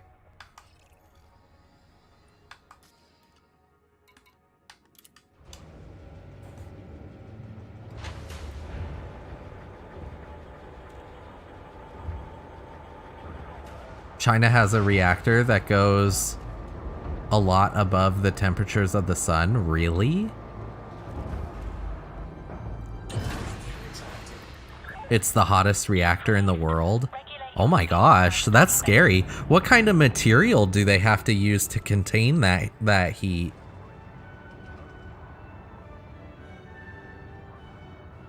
You're good, you're working on your Thargoid ship at the moment? Ooh, that's exciting. Oh, I don't know if you saw this, Adam, but Elite Dangerous on Twitter sent out a tweet because the Empire, Arissa Lavigny Duval, is allowing ships to gain access to a specific system where she was kidnapped, because They know the identity of the people responsible, and she's letting anybody, any independent pilots, which would be us, the players, go into that system without a permit and hunt down any ships that are associated with the Darkwater group and claim their bounties for the next 3 weeks. You're clear to plot your own course. We look forward to your And return, Commander. she's offering like a bunch of rewards too for it as well. So it's kind of like a community goal, but only for her.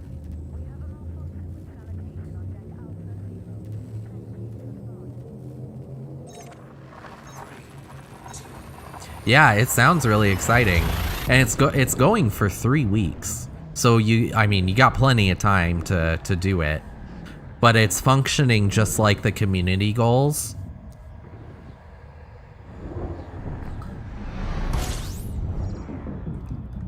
So I was thinking that that I'll probably do a little bit of that at some point with my Python and see how we do. Not today, but another day. Maybe on Monday.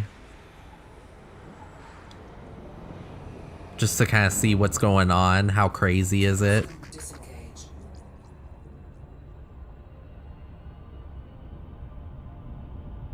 Frameshift drive charging.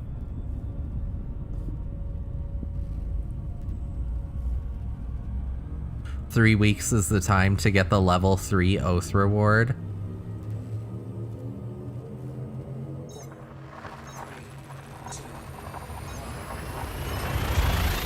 Oh, it's 3 million degrees Celsius. Oh my gosh. That's crazy hot for that reactor. I wonder what kind of material they're using. Surely they're not just using concrete. Fuel scooping. Fuel scoop disengaged.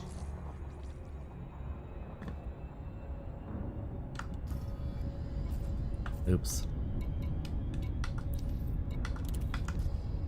I'm gonna do Super Cruise Assist for a little while.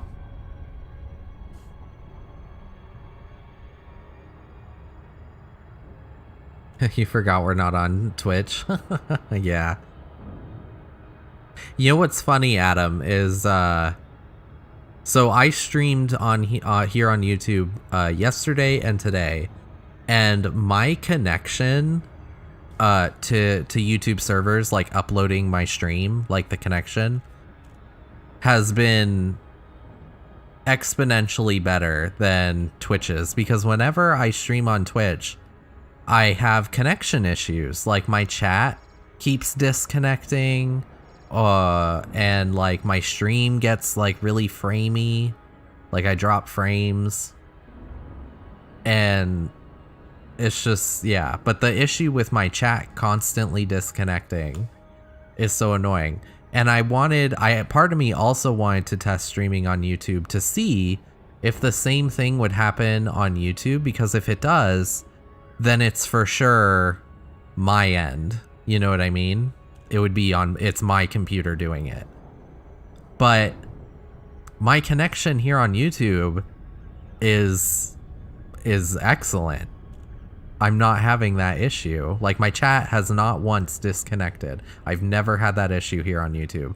It's so interesting. So it's like, I wonder what's different. It's the way Twitch is set up. Yeah, it has to be. You're absolutely right. It has to be how Twitch is set up.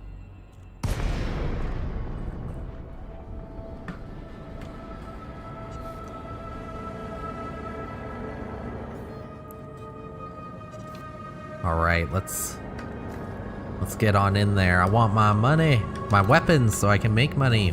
Quest granted.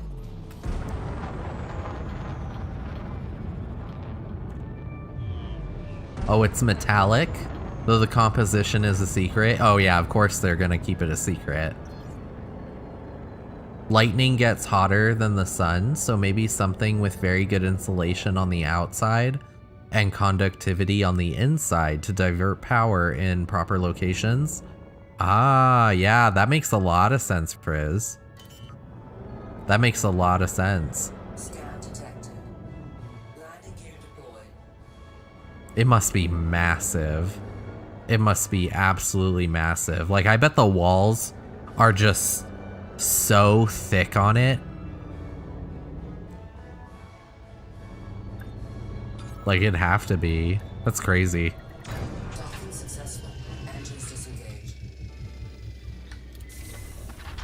I wonder if that reactor is for experimentation or if it's for actually just power. Like, creating power.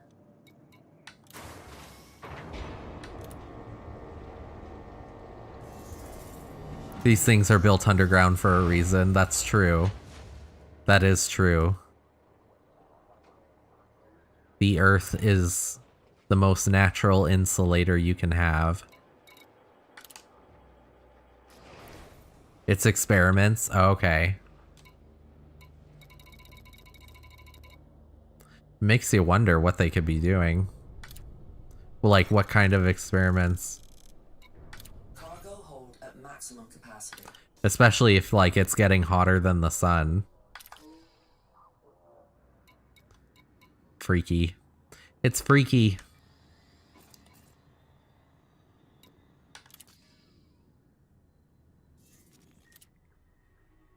Let's see here. Go to my bookmarks. I have been utilizing my bookmarks in this game, and I must say I'm actually very proud of myself for doing that. The only... Oh, you can edit it. Okay. I was gonna say, the only thing I wish you could do is, I want to go to McDonald's. There we go. The only thing I wish you could do is, put a little note next to the station name of, like, what's there, like, why you have it bookmarked. I bet that edit button does that, though. I just don't want to change the station name. You know what I mean? I just want to put, like, a little edit next to its name. Did I got the weapons, yeah, I did, okay. I did. Speaking of, you forgot which country, but someone was able to activate a fusion reactor. The thing only ran for 14 seconds, but it gave very useful data. Ooh, that's interesting. A fusion reactor. So were they... Isn't a fusion reactor used to try and develop energy? Like different kinds of energy? Isn't that what they're trying to do with a fusion reactor? Because, like, I know that there are scientists trying to find a perpetual energy source, or a way to create perpetual energy. Oops, I'm still mass locked. I keep forgetting to check that little thing in the bottom right saying, if it's lit up, I'm mass locked. I just get so excited. I just want to jump to the next system.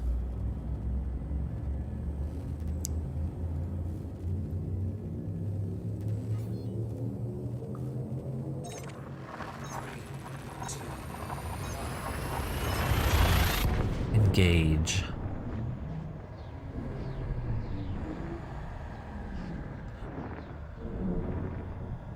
You think it breaks molecules? You don't remember really, but in this test, they were breaking down helium. Ah, okay. They must have just been trying to see what would happen.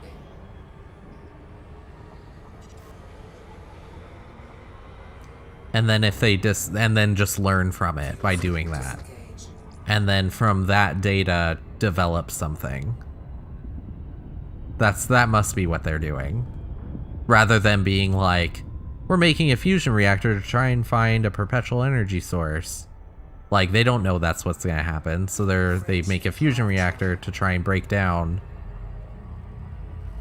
molecules, like you said, and see what happens, and then see what they can develop from that knowledge. Yeah, that makes sense. That's me using my brain there. You know, sometimes I have a difficult time, but I think I nailed it on that one.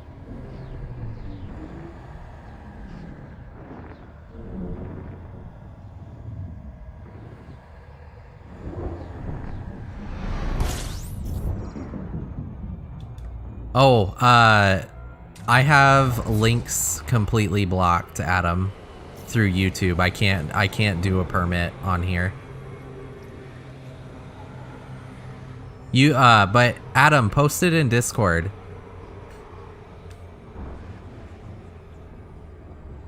Fuel scope disengaged. Post the link in Discord.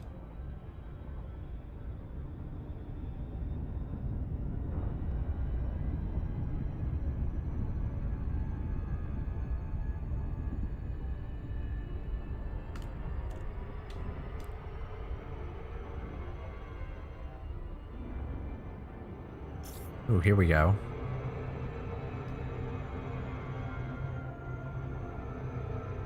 I know it's saying slow down, but I don't want to because there's nothing in my way.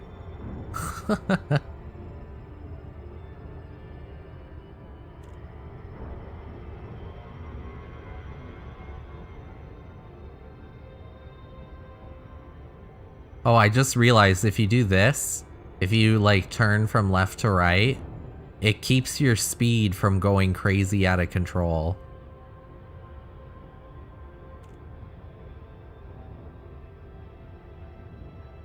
Because you can hear it start to rev up, but see, it brings it down a little bit when you do that. So it's a little more controlled. I just realized this. Where in Discord? I think in the elite, no. Do it in,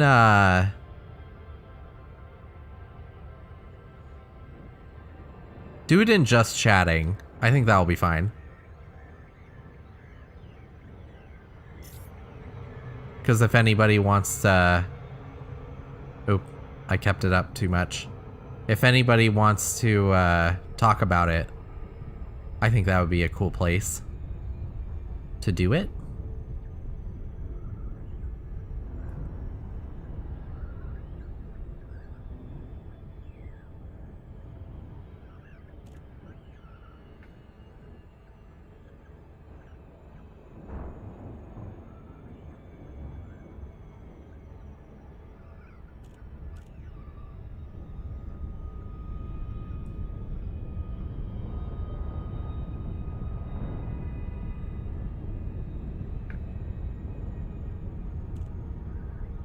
And if anybody watching wants to join the Discord, the link for that is in the description.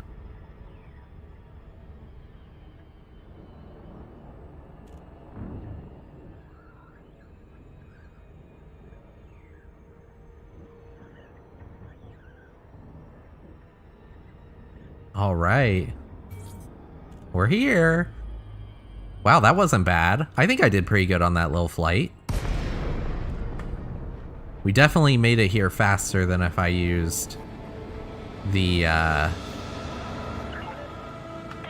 Super Cruise Assist. The station is under Alliance control. Please comply with Star flight regulations. Permission authorized. Proceed to landing pad 07. Preparing for precision approach. Use of docking computer has been approved. There we go.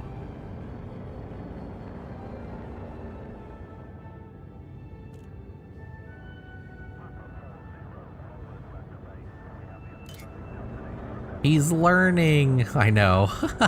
I'm getting better. It's, you know, it's a slow process for me, but that's okay. Everybody learns at their own pace.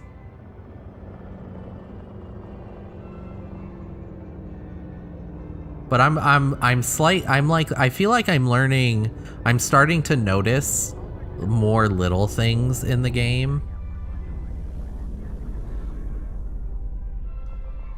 The more often I play it. Because this game is so crazy in depth.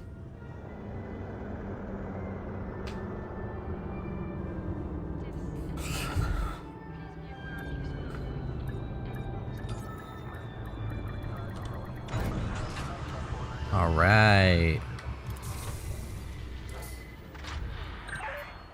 All right, let's go to our hangar. Fine ground crew.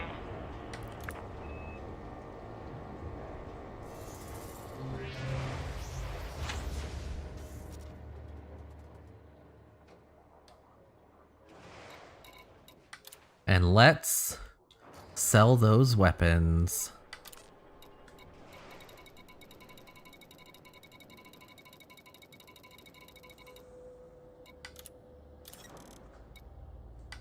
There we go, 5.4 mil.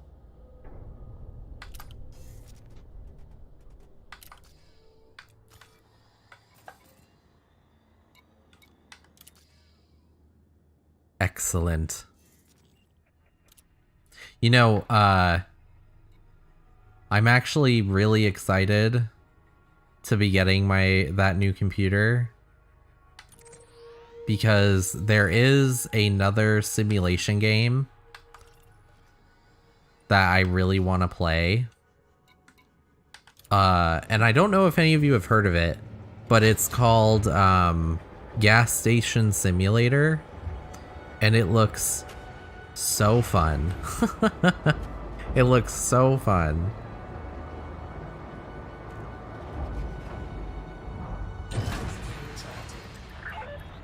Landing coupler retracted.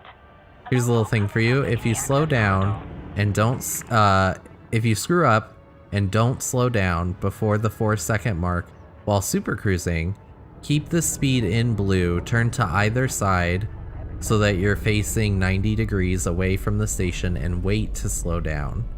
Oh, that's a good tip, Adam. That's a really good tip. I was kind of doing that by going, instead of going to the side, like turning to the side, I was going down and under. But that's a really good tip. Because that's kind of what I was doing there by going like this, left to right.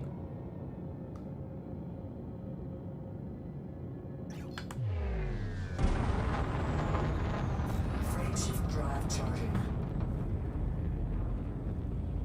Space Engineers. Oh, is there a game, a simulation game called Space Engineers? Darkon signing off. I know, Gas Station Simulator, completely different from this game, but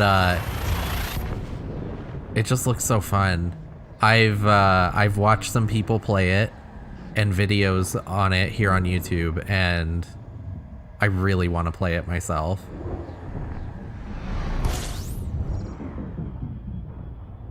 Just make sure you face 90 degrees. Yeah.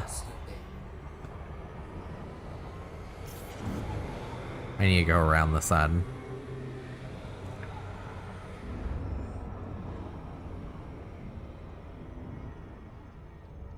Fuel scoop disengaged. There we go. We'll let our heat go down a little. Frameshift drive charging.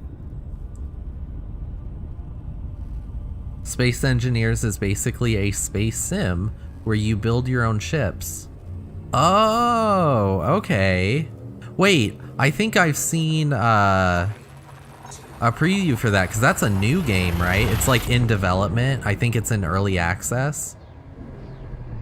Right? And like you can build ships, but can't you also build stations too? Or is it just ships?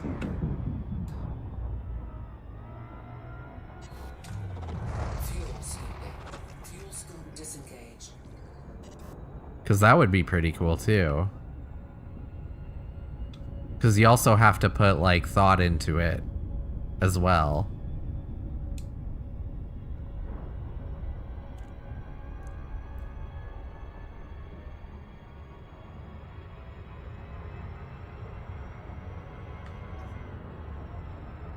There we go. I'll just bring it down to the blue. Because we're pretty close to it already.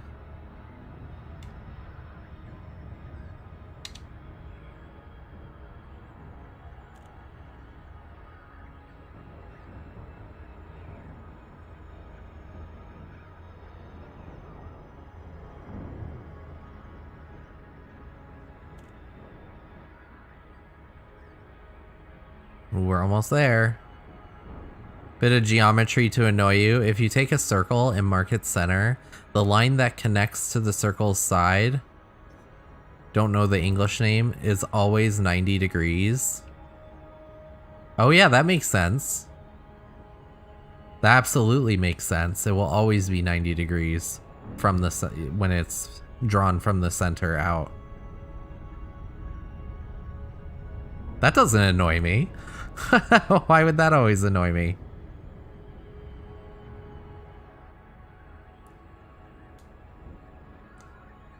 Oh, the game's not in early access. It's quite old, but it's in constant development. You can build whatever you want. A space station on a moon or asteroid, done. Want an orbital? Done. Want a capital ship? Done. Oh, that's cool. I'll have to look it up. It's called Space Engineers, right? I'll have to look that up.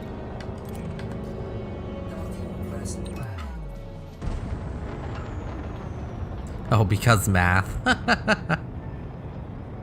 Yeah, math can be difficult. Math can be difficult. For sure. I was never a huge fan of math. I remember in school, I took all my math class, the required ones. I took them all as soon as I could. And there were a couple years where I doubled up on math classes just so that I could get them done, so that my final years in school, I wouldn't have to take a math class. So I got them all done early, so I wouldn't have to take them. I thought it was funny doing that. I thought it was also incredibly clever of me to do it like that. And it's funny too, because I think I was the only one who did it in my class, who did it that way. Because I was like, ugh, I hate math. Let's just get them all out of the way. Just suffer for a few years so that the final year I won't have to take one. That was my thought process on it. All right, there's the weapons. Let's fill her up. Cargo hold at maximum capacity. There's 20,000 left. There was 21,000, I believe. So I wonder if I'm not the only one doing this right now. Because I don't think I've taken enough. Maybe I have. Maybe I've taken enough to be worth 1,000 units. Let's see here. McDonald's settlement. There we go. We're just taking some weapons to McDonald's. No need to worry.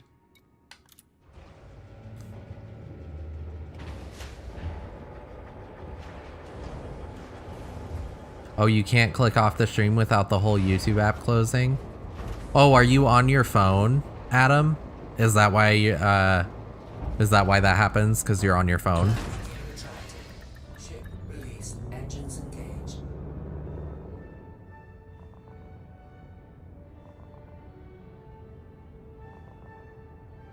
When you were in 9th grade, you were decent at math?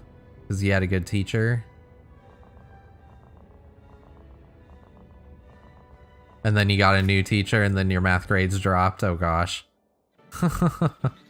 I've had a teacher where they were not good at teaching math. It was literally just looking at the textbook, and then all she did was just read from the textbook that we already had and then just go do it. She didn't actually like teach it to us. Yeah, she wasn't a good teacher. I got lucky though, because she was teaching algebra, and I'm pretty confident in algebra. I actually understand that pretty easily. But I felt bad for a lot of my classmates because they just weren't understanding it because she wasn't teaching. She was just reading from the book and then saying go. Oh, you are on your phone? Okay. Yeah, if you click away from if you're on phone or tablet and you click away in out of the app into something else, it'll close it. I do know that's an issue. Disengage.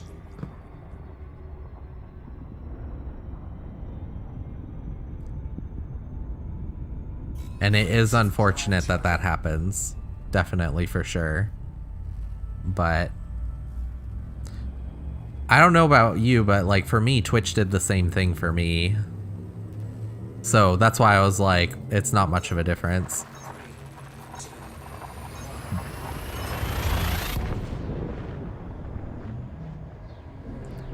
Oh, they give you lots of lag on PC. It's probably because of all the data that needs to be streamed to your computer. Maybe that's why. Because I remember having a computer. But I think we're gonna get attacked here. Disengage.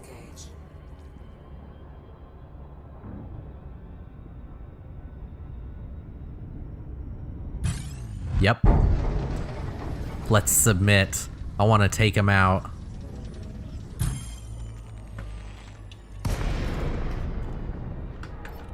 Here we go. Under attack.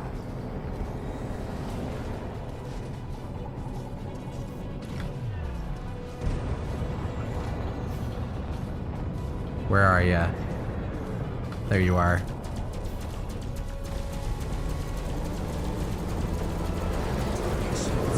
Woo! Compromised. Shields offline. That's not good.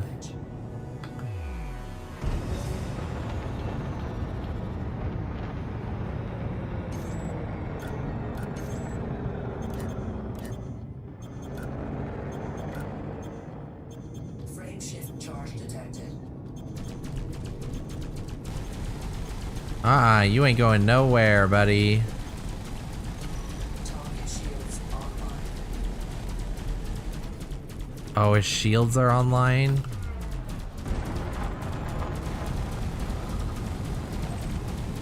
Oh, he's gone. Darn.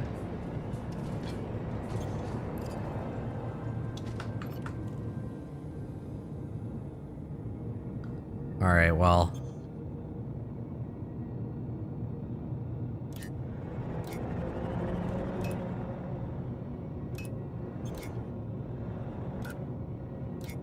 There we go. Let's head back into where we need to go.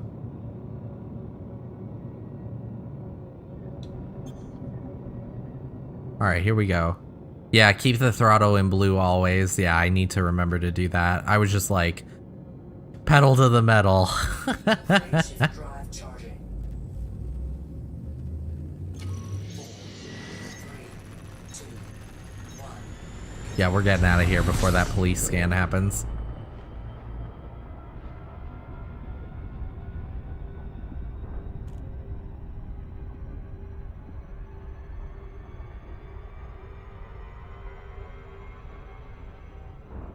Last time we got interdicted, you know what I'm gonna do? I'm actually gonna put it in, assist. There we go. Just to make it easier. Last time we got interdicted, we actually managed to destroy them. The space police showed up in time, and we got a bounty for it. I was hoping that would happen again.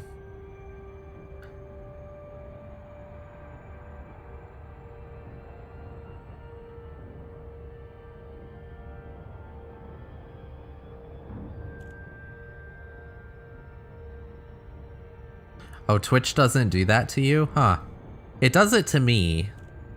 Maybe it's just, it must just be like what we're using to watch it, you know?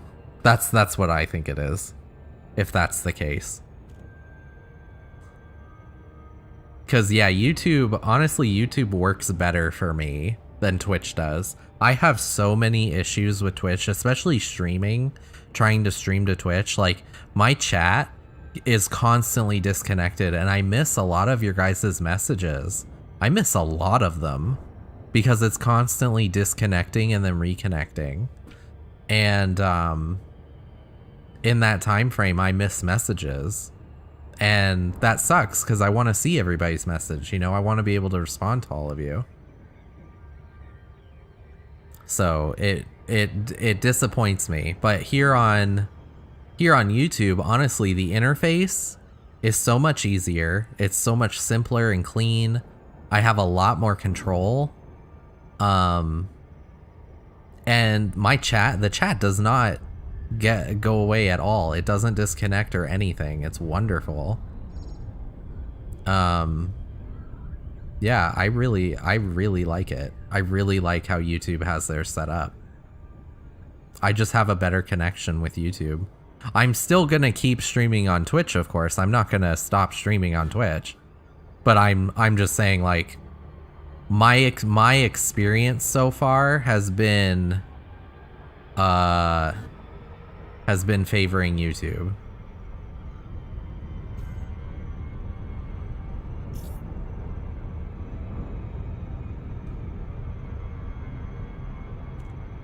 You earned an essay on combat from Adam.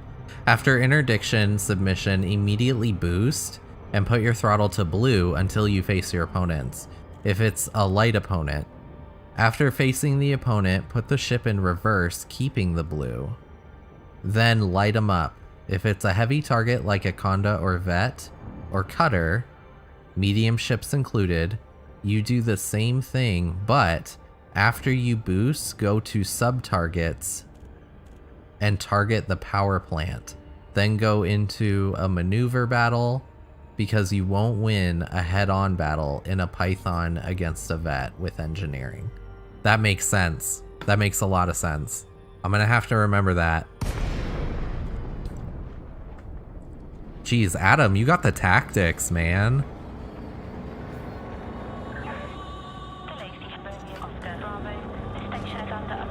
Oops, I did not mean to... meant to do this.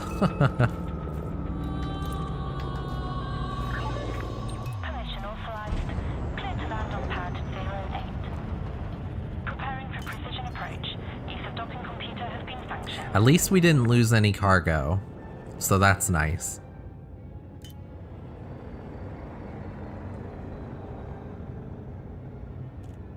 Oh, with 0, a Python against a Vet with 0 engineering. Right. Yeah, I would need to be engineered probably all the way to take one of those on. Hands-on experience is best served raw. You're not wrong. You're not wrong, Adam. I like the combat. I like doing combat. It's a lot of fun. I just need to do more of it, you know? I need to do more of it. I need to develop my ships. I need to develop my skills. So I can become a better at combat. I think it would be so fun to get a Fer de Lance and do combat with that.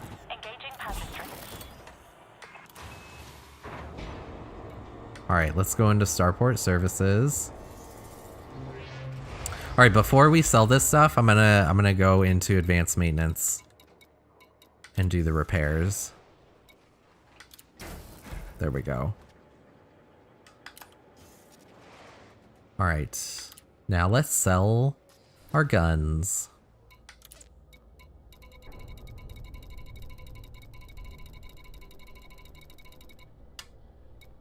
There it is.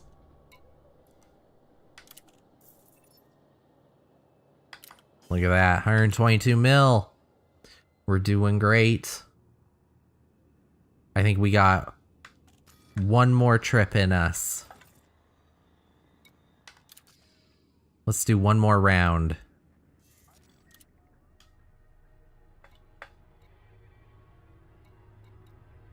Let's see here. There we go. Plot. Perfect. Auto launch. Oh, you don't need max engineering to take on a large combat ship? But that depends on skill. Sure, without engineering it would suck. But with clever positioning, you'll be fine. Okay. Yeah, I need to practice.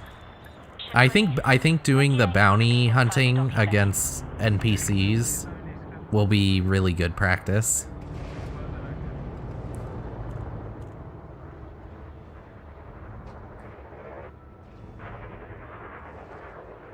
Because those ships that have been interdicting have been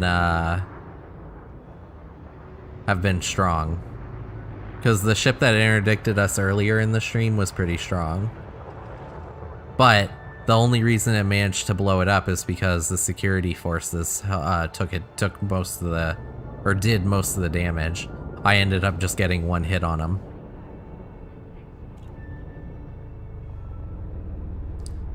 Space Engineers is 17 euros. So like $20, give or take. Yeah. That's not bad. I'll give it a look. And add it to my wish list if it's something that would appeal to me. It sounds cool. I'll do some research, see if it's a game that I would enjoy.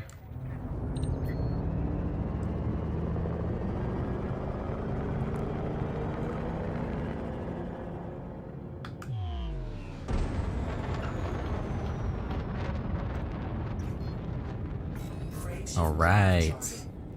Friendship drive charging.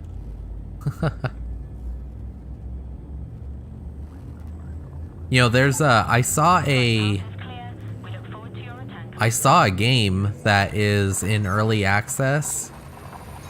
That is a space simulation game, and it's called Everspace 2. And that game looks beautiful, just like this game.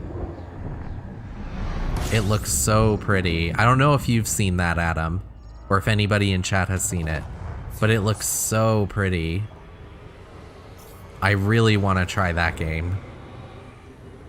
And I also saw that it's on console on the Xbox.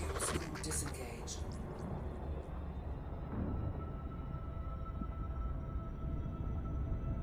And it's also on PC.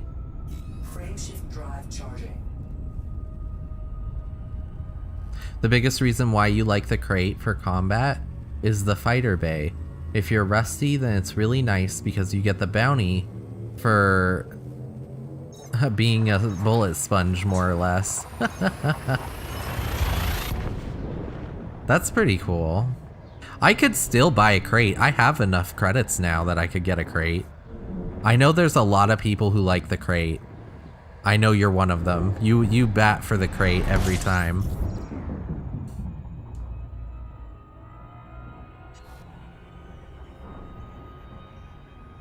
I definitely am liking my Python, though.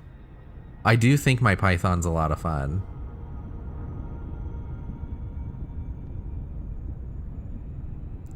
But maybe I should get a crate as well.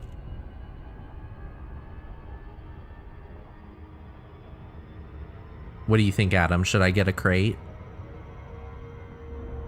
Also, Adam, which crate do you use? Is it the Mark II? Or the Mark III? Oops, slow it down.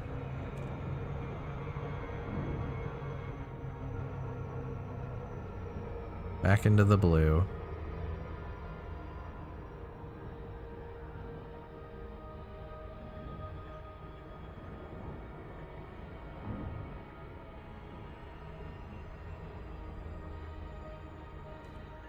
There we go. Crate and Python have the same modules, so you could transfer everything over. Ooh, that would be fantastic. Then I don't have to spend the extra money. That would actually be really fantastic.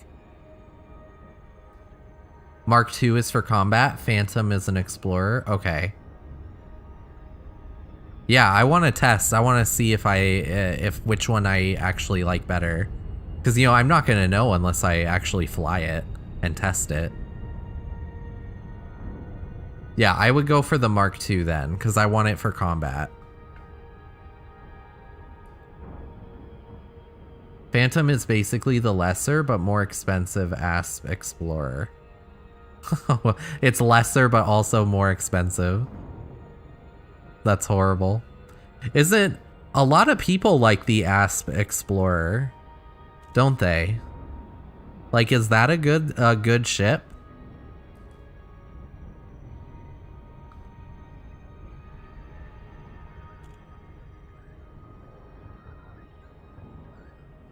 Cause you didn't you use it for mining, Adam? The Asp Explorer. Were you using the crate or something else?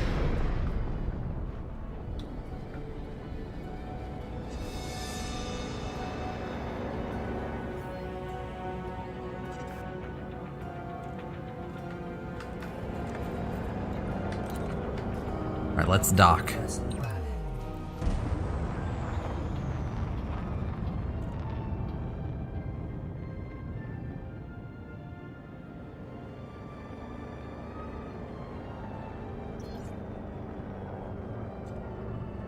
Ooh, I'm so happy with how much money I've made doing this.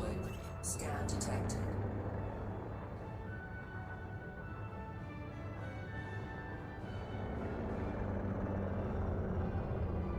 Asp Explorer for mining. It's a nice ship you can mine with. Or you can mine with it, explore stuff, things like that. That's pretty cool.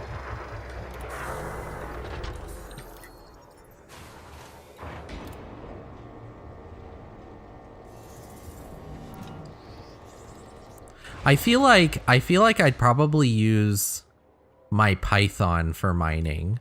I would outfit this if I end up liking the crate for combat, the crate Mark II. I would probably outfit this Python for mining, so that way it's not just sitting. You know, it's not useless. It would still have a function. That's probably what I would do.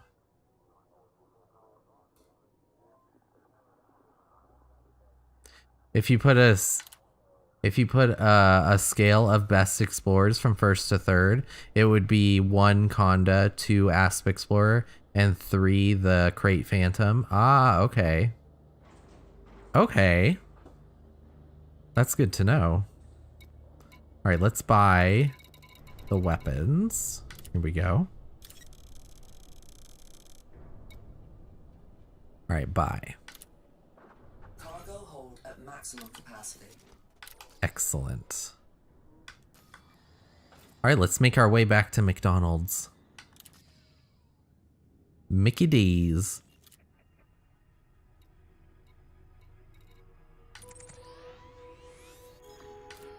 There we go.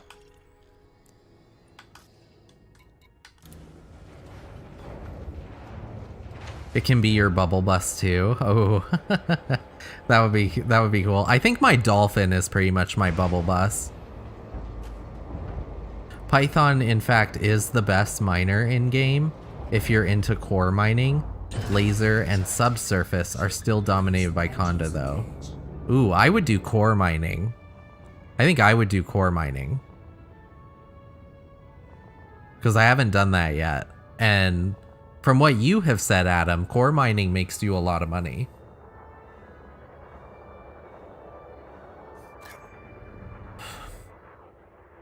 You originally bought yours as a miner, then turned it into a Robigo bus. Oh, that's a good idea too. I think what I was planning to do was use my dolphin for Robigo and do the mining with this. And then we can get the crate to do combat. That's a good idea, right? I think that's a good idea. Frameshift drive charging.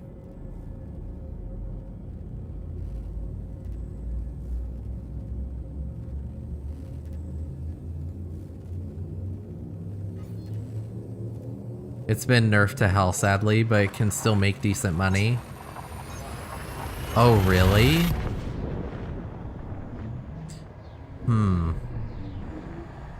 That might be something to consider then. You got 500 mil from core mining over a span of a week. That's not bad. How many hours were you doing? How many hours did that take you per day? Were you only playing for like an hour or 2 hours each day?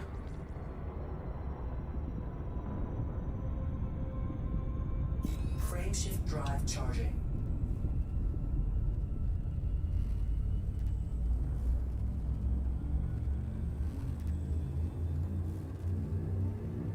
I would love to make 500 mil. It was like 2 to 3 hours a day. Okay. That's not bad. That's not bad. That's basically my stream. Oh, 500 mil. That would be nice. That's more than what I'm making now. I think right now I'm making, at least with this, I'm making about 30 million in 2 to 3 hours.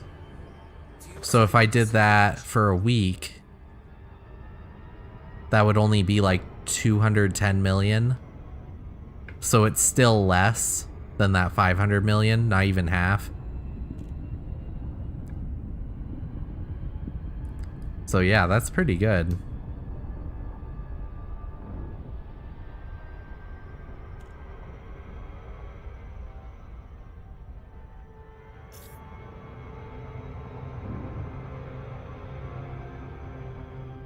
Slow it down. There we go. I love doing that, just shaking my ship. Slow down. 500 mil is the base cost of a Thargoid Conda. Oh my god. Really? That's so expensive.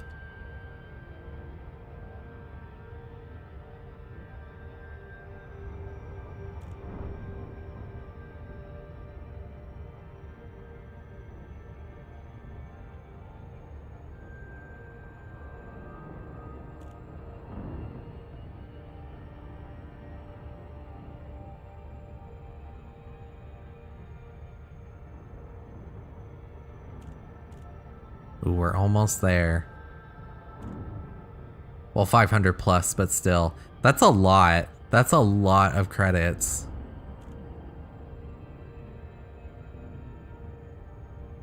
That is a lot of credits. How much do you have, Adam? How many credits do you have?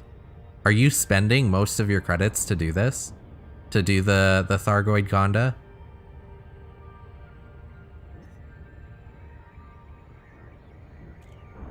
Help us celebrate our happy day. Oh, it's a wedding barge. Aw. Somebody got married. That's adorable.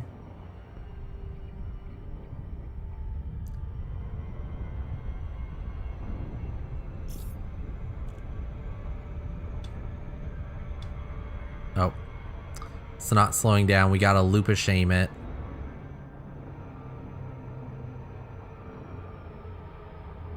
That's unfortunate.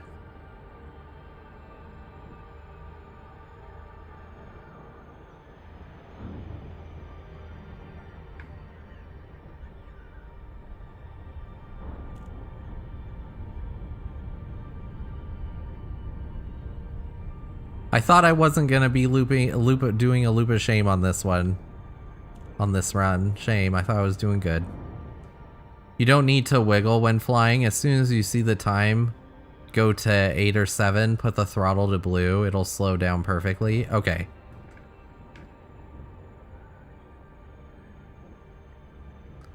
At the moment, around 100 million, but you're building a Crate Mark II for Goiding? Okay. Oh, I thought you were gonna do the conda. Or is the conda like you're saving up for that?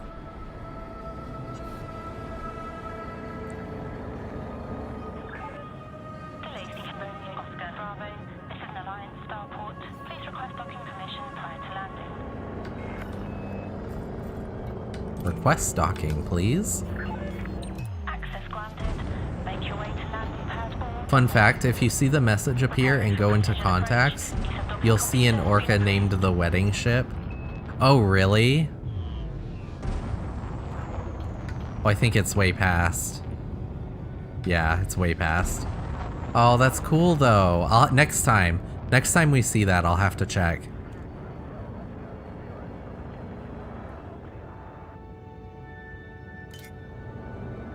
The wedding ship, I love it.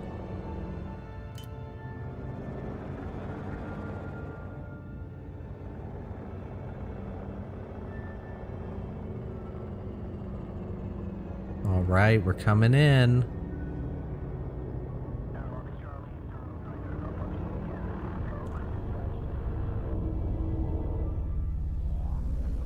I bet if I tried flying my dolphin right now, it would feel so weird.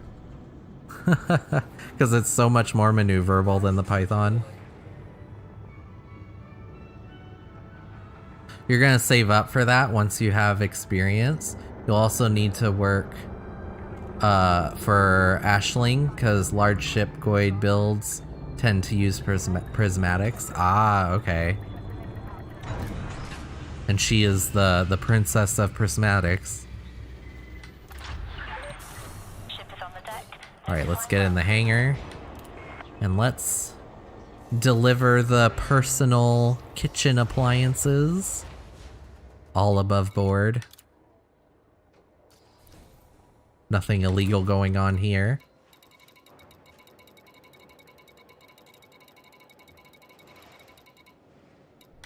Perfect. Sell. All right. So our ending balance today is 127.7 million credits. Not bad. We started at 70 million. So that's actually pretty good. So we made 57 million credits today. So a lot better than yesterday, actually, which is pretty great.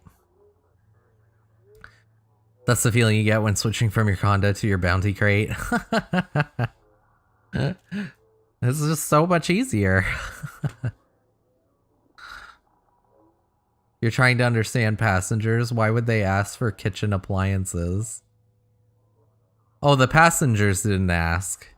The station asked. You know, the personal kitchen appliances. Not personal weapons. No way. I'm not an arms dealer. What? Alright, well, that is going to do it for me today. Thank you all so much for coming to the stream. I appreciate ya. Make sure you like and subscribe. All that good stuff. And yeah, I will be going live over on my Twitch channel. Twitch.tv/RobCooks2. The link is also in the description. And that will be on Monday, same time. I will be live on Twitch Monday, Tuesday, Wednesday, and then on Thursday and Friday I'll be live here on YouTube. So I look forward to seeing y'all again. And I hope you all have a fantastic Friday. Oh, they did that once when you were doing Robigo? Oh, that's so funny. That's really funny. I didn't know that. But yeah, I hope you all have a fantastic Friday. I look forward to seeing y'all on Monday over on Twitch. And yeah, until next time, bye-bye.